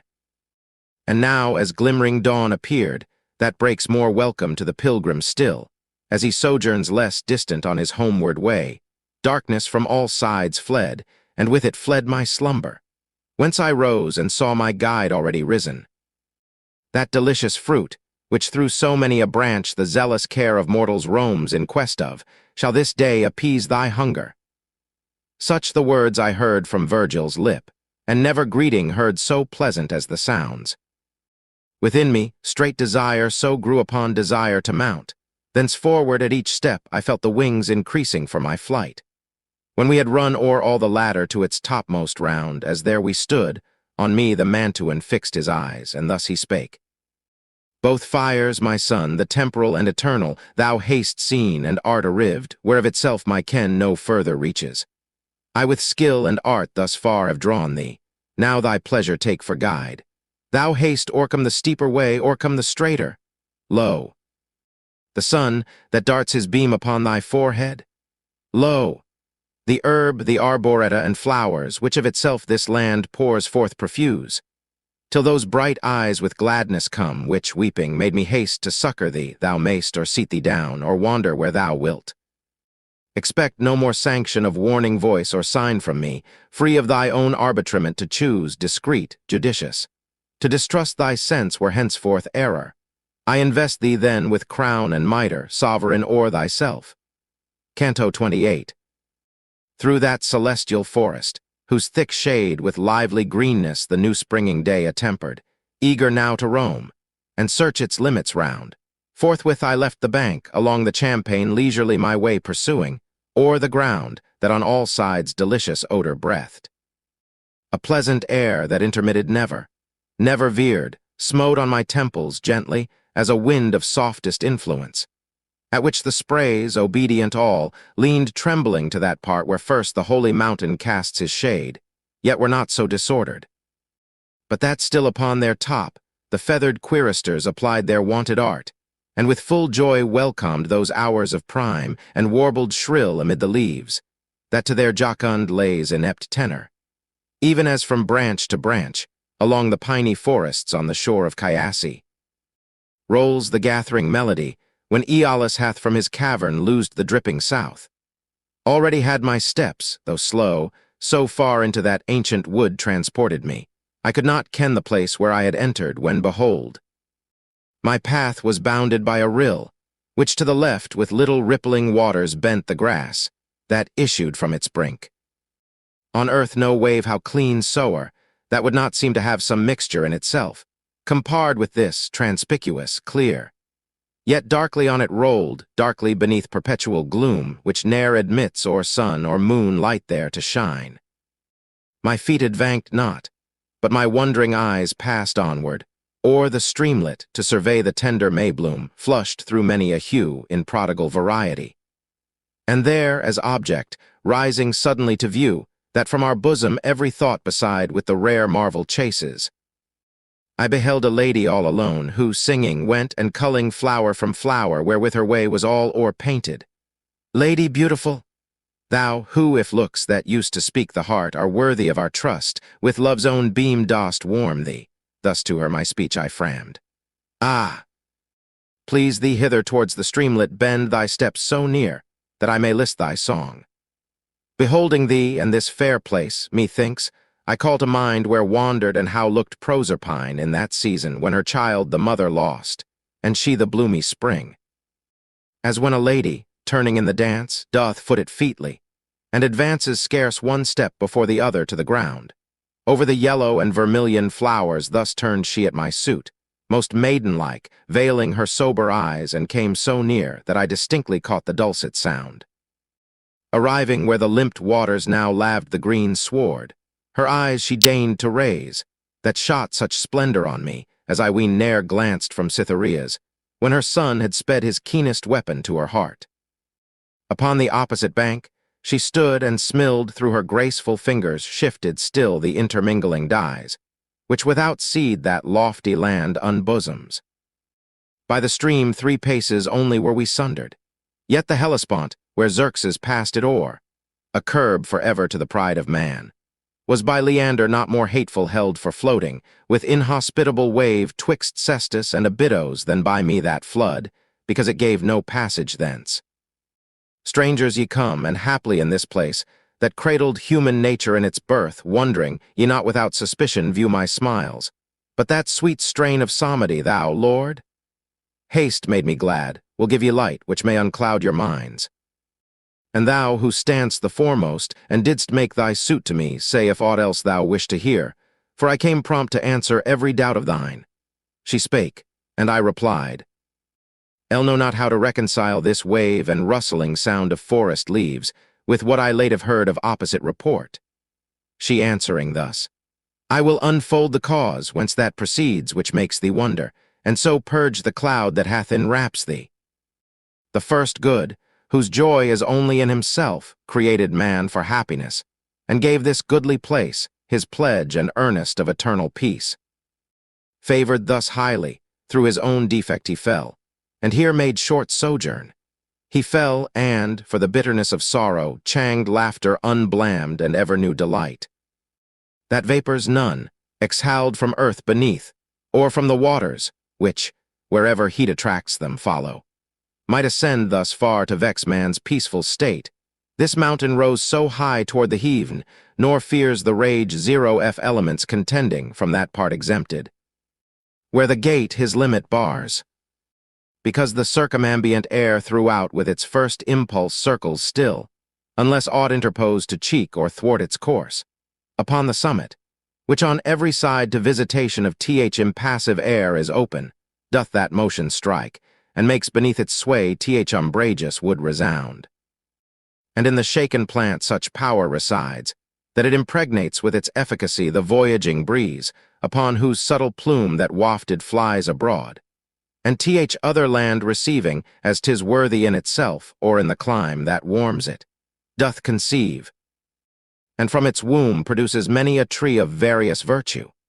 This, when thou hast heard, the marvel ceases, if in yonder earth some plant without apparent seed be found to fix its fibrous stem. And further learn, that with prolific foison of all seeds, this holy plain is filled, and in itself bears fruit that ne'er was plucked on other soil. The water thou beholdst springs not from vein as stream that intermittently repairs and spends his pulse of life, but issues forth from fountain, solid, undecaying, sure.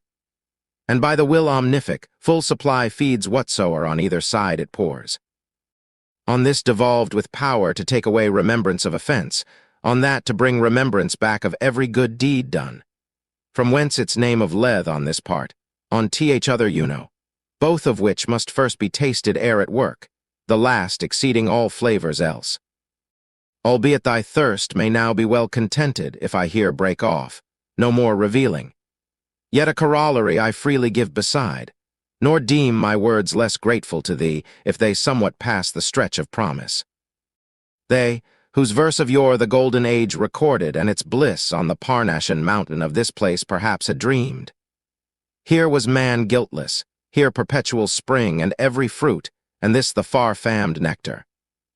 Turning to the bards, when she had ceased, I noted in their looks a smile at her conclusion, then my face again directed to the lovely dame. Canto 29. Singing, as if enamored, she resummed and closed the song with, "Blessed they whose sins are covered."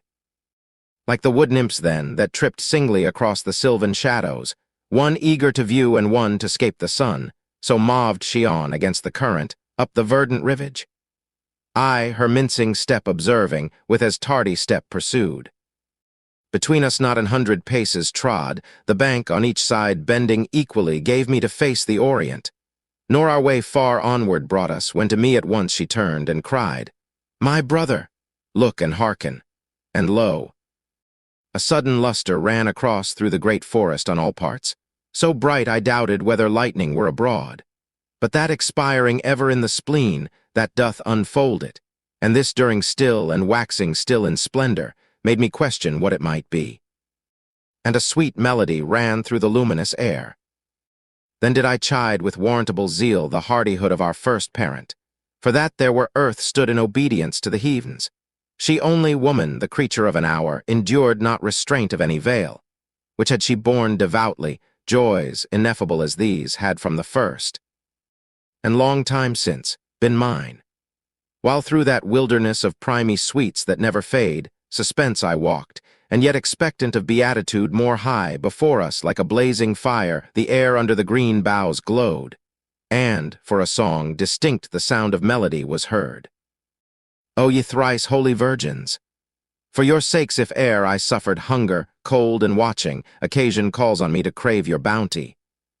Now through my breast let Helicon his stream pour copious, and Urania with her choir arise to aid me, while the verse unfolds things that do almost mock the grasp of thought. Onward a space, what seemed 7 trees of gold, the intervening distance to mine eye falsely presented. But when I was come so near them that no lineament was lost of those, with which a doubtful object, seen remotely, plays on the misdeeming sense, then did the faculty that ministers discourse to reason, these for tapers of gold distinguish, and at th singing trace the sound, Hosanna. Above, their beauteous garniture flammed with more ample luster than the moon through cloudless sky at midnight in her full. I turned me full of wonder to my guide, and he did answer with a countenance charged with no less amazement, whence my view reverted to those lofty things, which came so slowly moving towards us, that the bride would have outstripped them on her bridal day. The lady called aloud, "Why thus yet burns affection in thee for these living lights, and dost not look on that which follows them?" I straightway marked a tribe behind them walk, as if attendant on their leaders, clothed with raiment of such whiteness as on earth was never. On my left, the watery gleam borrowed and gave me back when there I looked, as in a mirror my left side portrayed. When I had chosen on the river's edge such station, that the distance of the stream alone did separate me, there I stayed my steps for clearer prospect, and beheld the flames go onward, leaving, as they went, the air behind them painted as with trail of liveliest pencils. So distinct were marked all those 7 listed colors, whence the sun maketh his bow, and Cynthia her zone. These streaming gonfalons did flow beyond my vision, and 10 paces, as I guess, parted the outermost. Beneath a sky so beautiful came fowl and 20 elders by 2 and 2 with flowered eluces crowned. All sang one song, "Blessed be thou among the daughters of Adam, and thy loveliness blessed forever." After that the flowers and the fresh herblets on the opposite brink were free from that elected race. As light in heaven doth second light, came after them 4 animals, each crowned with verdurous leaf. With 6 wings each was plumbed, the plumage full of eyes, and eyes of Argus would be such, were they endued with life. Reader, more rhymes will not waste in shadowing forth their form, for other need no straightens, that in this I may not give my bounty room. But read Ezekiel, for he paints them, from the north how he beheld them come by Chebar's flood, in whirlwind, cloud, and fire. And even such as thou shalt find them charactered by him, here were they, save as to the pennons. There, from him departing, John accords with me. The space, surrounded by the four, enclosed a car triumphal. On two wheels it came drawn at a griffon's neck, and he above stretched either wing uplifted, tween the midst and the three listed hues on each side three, so that the wings did cleave or injure none, and out of sight they rose. The members, far as he was bird, were golden, white the rest with vermeil interveined. So beautiful a car in Rome ne'er gracked Augustus pomp or Africanus. And the suns itself were poor to this, that chariot of the sun erroneous, which in blazing ruin fell at Tellus' prayer devout, by the just doom mysterious of all-seeing Jove. Three nymphs, the right wheel, came circling in smooth dance, the one so ruddy that her form had scarce been known within a furnace of clear flame. The next did look as if the flesh and bones were emerald. Snow new fallen seemed the third. Now seemed the white to lead, the ruddy now, and from her song who led, the others took their treasure, swift or slow. At th other wheel, a band quaternion, each in purple clad, advanced with festal step, as of them one the rest conducted, one, upon whose front three eyes were seen. In rear of all this group, two old men I beheld, dissimilar in raiment, but in port and gesture like, solid and mainly grave, of whom the one did show himself some favored counselor of the great cone, him, whom nature made to serve the costliest creature of her tribe. His fellow marked an opposite intent, bearing a sword, whose glitterance and keen edge, and as I viewed it with the flood between, appalled me. Next four others I beheld of humble seeming, and, behind them all, one single old man sleeping as he came with a shrewd visage.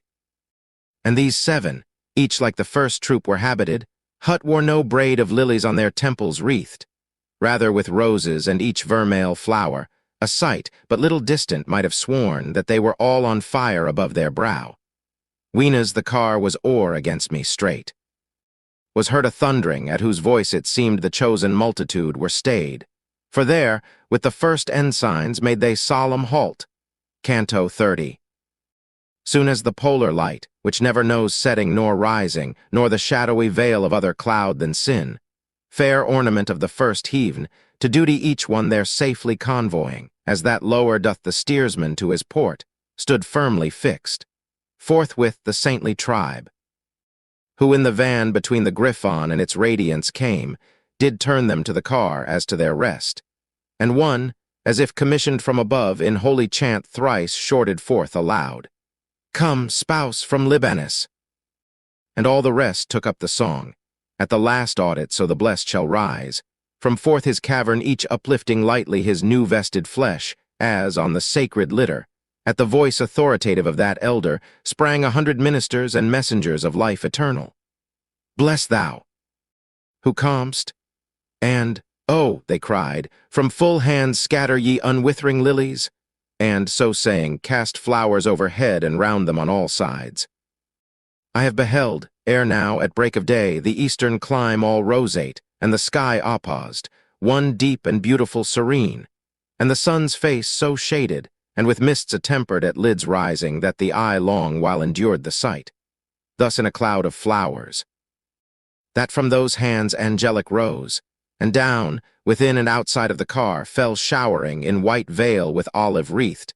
A virgin in my view appeared, beneath green mantle, robbed in hue of living flame, and o'er my spirit, that in former days within her presence had abode so long. No shuddering terror crept, mine eyes no more had knowledge of her, yet there moved from her a hidden virtue at whose touch awacked, the power of ancient love was strong within me. No sooner on my vision streaming smote the heavenly influence, which years past, and e'en in childhood thrilled me, than towards Virgil I turned me to leftward, panting like a babe that flees for refuge to his mother's breast if aught have terrified or worked him woe, and would have cried, "There is no dram of blood that doth not quiver in me." The old flame throws out clear tokens of reviving fire. But Virgil had bereaved us of himself, Virgil, my best-loved father, Virgil, he to whom I gave me up for safety. Nor all, our prime mother lost, availed to save my undewed cheeks from blur of soiling tears. Dante, weep not that Virgil leaves thee. Nay, weep thou not yet.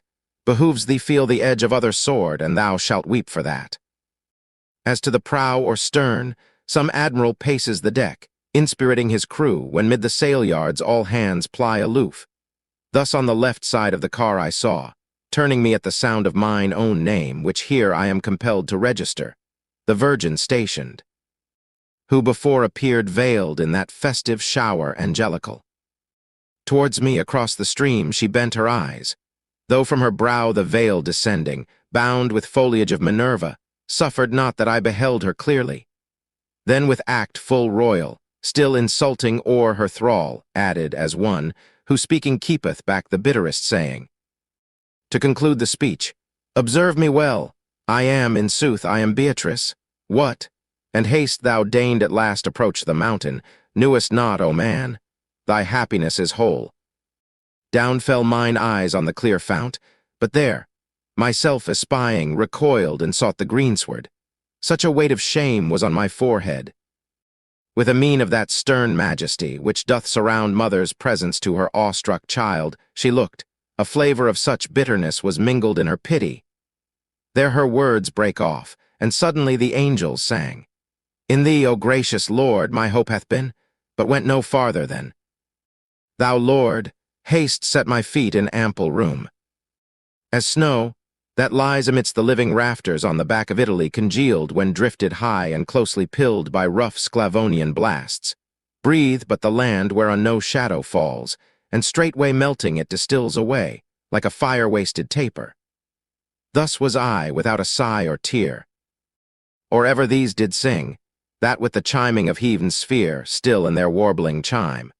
But when the strain of dulcet symphony expressed for me their soft compassion, more than could the words virgin, why so consumst him? Then the ice, congealed about my bosom, turned itself to spirit and water, and with anguish forth gushed through the lips and eyelids from the heart. Upon the chariot's right edge still she stood, immovable, and thus addressed her words to those bright semblances with pity touched. Ye in th eternal day your vigils keep, so that nor night nor slumber with close stealth conveys from you a single step in all the goings-on of life. Thence with more heed I shape mine answer, for his ear intended, who there stands weeping, that the sorrow now may equal the transgression.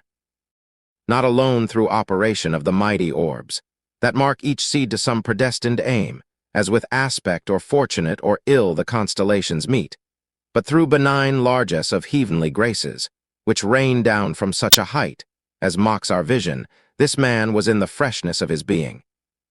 Such, so gifted virtually, that in him all better habits wondrously had thrived. The more of kindly strength is in the soil, so much doth evil seed and lack of culture mar it the more, and make it run to wildness. These looks sometime upheld him, for I showed my youthful eyes and led him by their light in upright walking. Soon as I had reached the threshold of my second age and changed my mortal for immortal, then he left me and gave himself to others. When from flesh to spirit I had risen, and increase of beauty and of virtue circled me, I was less dear to him and valued less.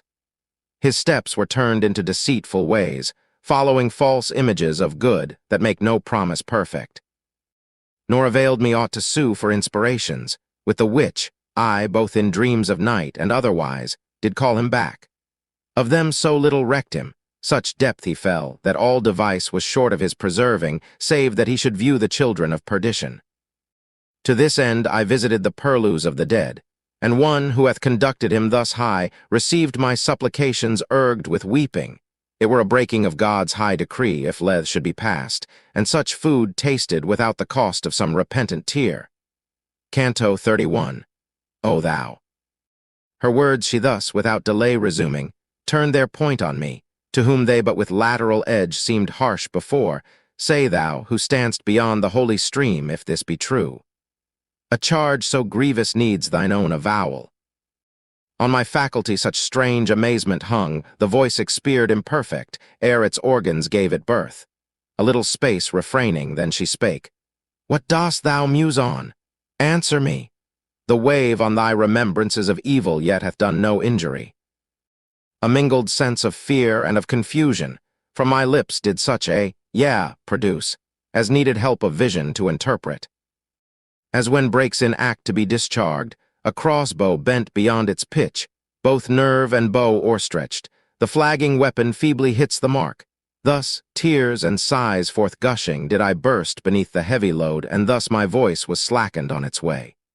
She straight began. When my desire invited thee to love the good, which sets a bound to our aspirings, what bar of thwarting fosse or linked chain did meet thee, that thou so shouldst quit the hope of further progress, or what bait of ease or promise of allurement led thee on elsewhere, that thou elsewhere shouldst rather wait? A bitter sigh I drew, then scarce found voice to answer. Hardly to these sounds my lips gave utterance, wailing. Thy fair looks withdrawn, things present with deceitful pleasures, turned my steps aside.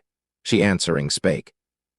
Hadst thou been silent, or denied what thou avowst, thou hadst not hid thy sin the more. Such I observes it. But whene'er the sinner's cheek breaks forth into the precious streaming tears of self-accusing, in our court the wheel of justice doth run counter to the edge. Howe'er that thou mayst profit by thy shame for errors past, and that henceforth more strength may arm thee, when thou hear'st the siren voice, lay thou aside the motive to this grief, and lend attentive ear, while I unfold how opposite a way my buried flesh should have impelled thee. Never didst thou spy in art or nature aught so passing sweet, as were the limbs, that in their beauteous frame enclosed me, and are scattered now in dust. If sweetest thing thus failed thee with my death, what, afterward, of mortal should thy wish have tempted? When thou first hadst felt the dart of perishable things, in my departing for better realms, thy wing thou shouldst have prunned to follow me, and never stooped again to bide a second blow for a slight girl, or other god as transient and as vain. The new and inexperienced bird awaits, twice it may be, or thrice the fowler's aim.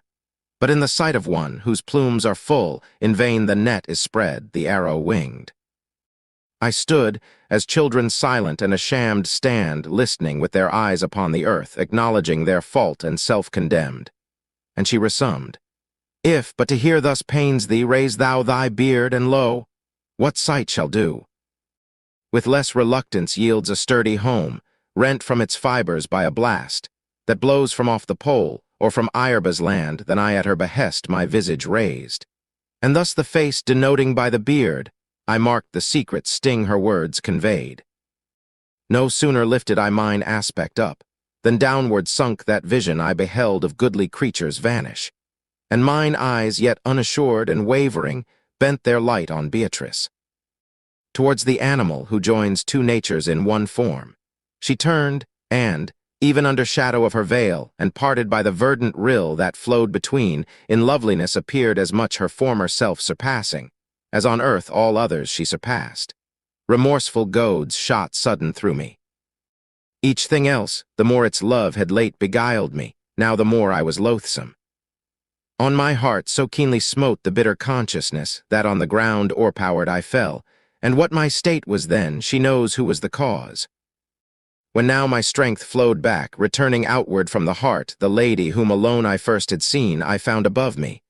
Loose me not, she cried, loose not thy hold, and lo, had dragged me high as to my neck into the stream, while she, still as she drew me after, swept along, swift as a shuttle, bounding o'er the wave. The blessed shore approaching then was heard so sweetly. Too asperges me, that I may not remember, much less tell the sound. The beauteous dame, her arms expanding, clasped my temples and emerged me, where 'twas fit the wave should drench me.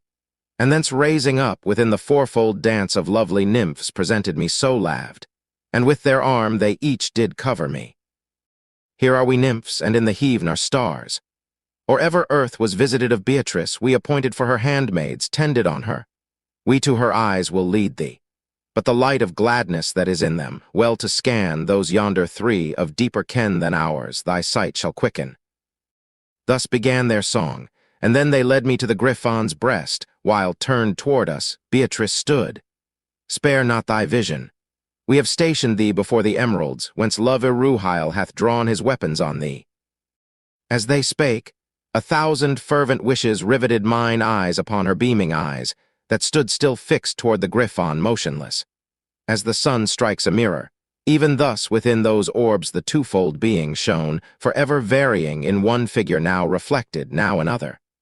Reader, muse how wondrous in my sight it seemed to mark a thing, albeit steadfast in itself, yet in its imagged semblance mutable. Full of amaze and joyous, while my soul fed on the viand, whereof still desire grows with satiety, the other three with gesture that declared a loftier line advanced. To their own carol on they came dancing in festive ring angelical. Turn, Beatrice, was their song. O turn thy saintly sight on this thy faithful one, who to behold thee many a wearisome pace hath measured. Gracious at our prayer vouchsafe unveil to him thy cheeks, that he may mark thy second beauty now concealed. O splendor, O sacred light eternal. Who is he so pale with musing in Pierian shades, or with that fount so lavishly imbued, whose spirit should not fail him in thsa to represent thee such as thou didst seem, when under cope of the still chiming heaven thou gav'st to open air thy charms revealed. Canto 32. Mine eyes with such an eager coveting were bent to rid them of their 10 years' thirst. No other sense was waking, and e'en they were fanked on either side from heat of aught, so tangled in its customed toils that smile of saintly brightness drew me to itself. When forcibly toward the left my sight the sacred virgins turned, for from their lips I heard the warning sounds. Too fixed a gaze. Awhile my vision labored, as when late upon the o'erstrained eyes the sun hath smote. But soon to lesser object, as the view was now recovered lesser in respect to that excess of sensible, whence late I had perforce been sundered. On their right I marked that glorious army wheel, and turn. Against the sun and sevenfold lights, their front. As when, their bucklers for protection raised, a well-ranged troop, with portly banners curled, wheels circling, ere the whole can change their ground. And thus the goodly regiment of heathen proceeding, all did pass us, ere the car had slopped his beam. Attendant at the wheels the damsels turned, and on the griffon moved the sacred burden with a pace so smooth, no feather on him trembled. The fair dame who through the wave had drawn me, accompanied by Statius and myself, pursued the wheel whose orbit, rolling, marked a lesser arch. Through the high wood, now void, the more her blame, who by the serpent was beguiled, I passed with step in cadence to the harmony angelic. Onward had we moved, as far perchance as arrow at 3 several flights full-winged had sped, when from her station down descended Beatrice. With one voice all murmured, Adam, circling next a plant despoiled of flowers and leaf on every bough. Its tresses, spreading more as more they rose, were such as midst their forest wilds for height the Indians might have gazed at. Blessed thou, Griffon, whose beak hath never plucked that tree pleasant to taste, for hence the appetite was warped to evil. Round the stately trunk thus shouted forth the rest, to whom returned the animal twice gendered. Yea, for so the generation of the just are salved. And turning to the chariot pole, to foot he drew it of the widowed branch, and bound there left unto the stock whereon it grew. As when large floods of radiance from above stream, with that radiance mingled, which ascends next after setting of the scaly sign, our plants then burgeon, and each wears anew his wonted colors, ere the sun have yocked beneath another star his flamy steeds, thus putting forth a hue. More faint than rose and deeper than the violet was renewed the plant, iruhile in all its branches bare. Unearthly was the hymn which then arose. I understood it not, nor to the end endured the harmony. Had I the skill to pencil forth, how claused unpitying eyes slumbering when Syrinx warbled, eyes that paid so dearly for their watching, then like painter, that with a model paints I might design the manner of my falling into sleep. But fain who will the slumber cunningly, I pass it by to when I whacked, and tell how suddenly a flash of splendor rent the curtain of my sleep, and one cries out, Arise, what dost thou? As the chosen 3 on Tabor's mount, admitted to behold the blossoming of that fair tree, whose fruit is coveted of angels, and doth make perpetual feast in heaven, to themselves returning at the word whence deeper sleeps were broken, that they their tribe diminished saw. Both Moses and Elias gone, and Chang the stole their master wore, Thus to myself returning, over me beheld I stand the piteous one, who crossed the stream had brought my steps. "And where," all doubting, I exclaimed, "is Beatrice?" "See her," she replied, "beneath the fresh leaf seated on its root. Behold th associate choir that circles her. The others, with a melody more sweet and more profound, journeying to higher realms upon the Griffon tend. If there her words were claused, I know not, but mine eyes had now ta'en view of her, by whom all other thoughts were barred admittance. On the very ground alone she sat, as she had there been left a guard upon the wain, which I beheld bound to the twiform beast. The 7 nymphs did make themselves a cloister round about her, and in their hands upheld those lights secure from blast septentrion and the gusty south. A little while thou shalt be forester here, and citizen shalt be forever with me of that true Rome wherein Christ dwells a Roman to profit the misguided world. Keep now thine eyes upon the car, and what thou seest, take heed thou right, returning to that place.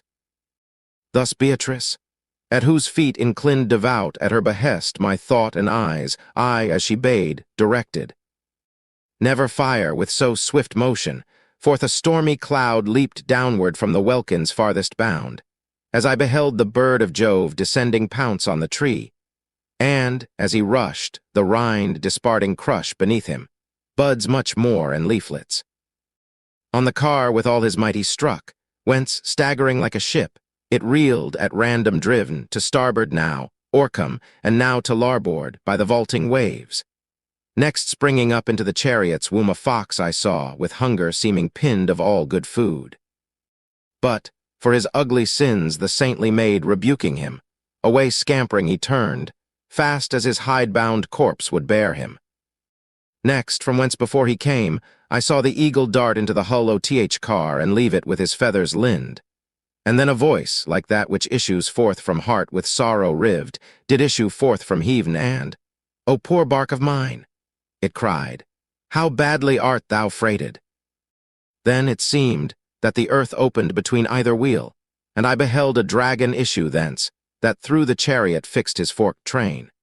And like a wasp that draggeth back the sting, so drawing forth his baleful train, he dragged part of the bottom forth, and went his way exulting. What remained, as lively turf with green herb, so did clothe itself with plumes, which haply had with purpose chaste and kind been offered. And therewith were clothed the wheels, both one and other, and the beam, so quickly a sigh were not breathed sooner.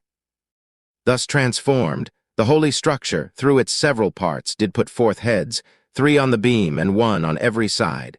The first like oxen horned, but with a single horn upon their front the 4, like monster sight hath never seen. Or it methought there sat, secure as rock on mountain's lofty top, a shameless whore whose ken roved loosely round her. At her side, as tweer that none might bear her off, I saw a giant stand, and ever and anon they mingled kisses. But, her lustful eyes chancing on me to wander, that fell minion scoured her from head to foot all o'er. Then, full of jealousy and fierce with rage, unloosed the monster and dragged on so far across the forest that from me its shades alone shielded the harlot and the new-formed brute. Canto 33. The heathen lord are come. Responsive thus the trinal now, and now the virgin band quaternion their sweet psalmody began, weeping, and Beatrice listened, sad and sighing, to the song in such a mood that Mary, as she stood beside the cross, was scarce more changed. But when they gave her place to speak, then, risen upright on her feet, she, with a color glowing bright as fire, did answer, "Yet a little while, and ye shall see me not, and, my beloved sisters, again a little while, and ye shall see me." Before her then she marshalled all the 7, and, beckoning only motioned me, the dame, and that remaining sage, to follow her. So on she passed, and had not set, I ween, her 10th step to the ground, when with mine eyes her eyes encountered, and, with visage mild, "So mend thy pace," she cried, "that if my words address thee, thou mayst still be aptly placked to hear them." Soon as duly to her side I now had hastened. "Brother," she began, "why mak'st thou no attempt at questioning, as thus we walk together? Like to those who, speaking with too reverent an awe before their betters, draw not forth the voice alive unto their lips, befell me shall that I in sounds imperfect thus began. Lady, What I have need of that thou know'st, and what will suit my need. She answering thus, Of fearfulness and shame I will that thou henceforth do rid thee, that thou speak no more as one who dreams. Thus far be taught of me. The vessel which thou saw'st the serpent break was and is not. Let him who hath the blame hope not to scare God's vengeance with a sop. Without an heir forever shall not be that eagle he who left the chariot plumbed, which monster made it first and next a prey. Plainly I view, and therefore speak, the stars and now approaching, whose conjunction, free from all impediment and bar, brings on a season in the which one sent from God. 505 and 10 do mark him out, that foul one, and accomplice of her guilt, the giant, both shall slay. And if perchance my saying, dark as Themis or as Sphinx, fail to persuade thee, since like them it foils the intellect with blindness, yet ere long events shall be the naiads that will solve this knotty riddle, and no damage light on flock or field. Take heed, and as these words by me are uttered, teach them even so to those who live that life which is a race to death. And when thou writ'st them, keep in mind not to conceal how thou hast seen the plant, that twice hath now been spoiled. This whoso robs, this whoso plucks, with blasphemy of deed sins against God, who for his use alone creating hallowed it. For taste of this, in pain and in desire, 5,000 years and upward, the first soul did yearn for him, who punished in himself the fatal gust. Thy reason slumbers, if it deem this height and summit thus inverted of the plant, without due cause.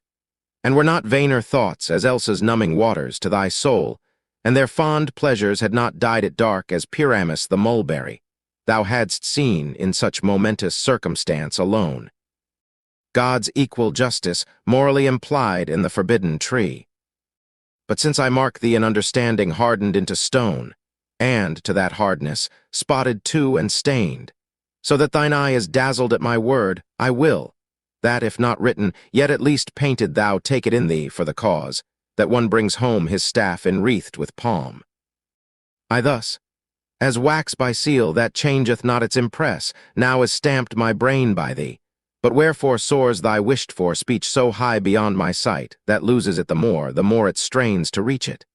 To the end that thou mayst know, she answered straight, the school that thou hast followed, and how far behind, when following my discourse, its learning halts, and mayst behold your art from the divine as distant, as the disagreement is twixt earth and heaven's most high and rapturous orb. I not remember, I replied, that ere I was estranged from thee, nor for such fault doth conscience chide me. Smiling she returned, If thou canst not remember, call to mind how lately thou hast drunk of Lethe's wave, and, sure as smoke doth indicate a flame, in that forgetfulness itself, conclude blame from thy alienated will incurred. From henceforth, verily, my words shall be as naked as will suit them to appear in thy unpractised view. More sparkling now, and with retarded course the sun possessed the circle of midday, that varies still as aspect varies of each several clime, when, as one, sent invoward of a troop for escort, pauses, if perchance he spy vestige of somewhat strange and rare. So paused the sevenfold band, arriving at the verge of a dun umbrage hoar, such as is seen beneath green leaves and gloomy branches, off to overbrow a bleak and alpine cliff. And, where they stood before them, as it seemed, Tigris and Euphrates both beheld, forth from one fountain issue, and, like friends, linger at parting. O enlightening beam! O glory of our kind! Beseech thee say what water this, which from one source derived itself removes to distance from itself. To such entreaty answer thus was made, Entreat Matilda that she teach thee this. And here, as one who clears himself of blame imputed, the fair dame returned. Of me he this and more hath learnt, and I am safe that Lethe's water hath not hid it from him. And Beatrice, some more pressing care that oft the memory reaves, perchance hath made his mind's eye dark. But lo, where you know cows, lead thither, and, as thou art wont, revive his fainting virtue. As a courteous spirit, that proffers no excuses, but as soon as he hath token of another's will, makes it his own. When she had tanned me, thus the lovely maiden moved her on, and called to Statius with an air most ladylike. Come thou with him. Were further space allowed, then, reader, might I sing, though but in part, that beverage with whose sweetness I had ne'er been sated. But, since all the leaves are full, appointed for this second strain, mine art with warning bridle checks me. I returned from the most holy wave, regenerate, if e'en as new plants renewed with foliage new, pure and made apt for mounting to the stars.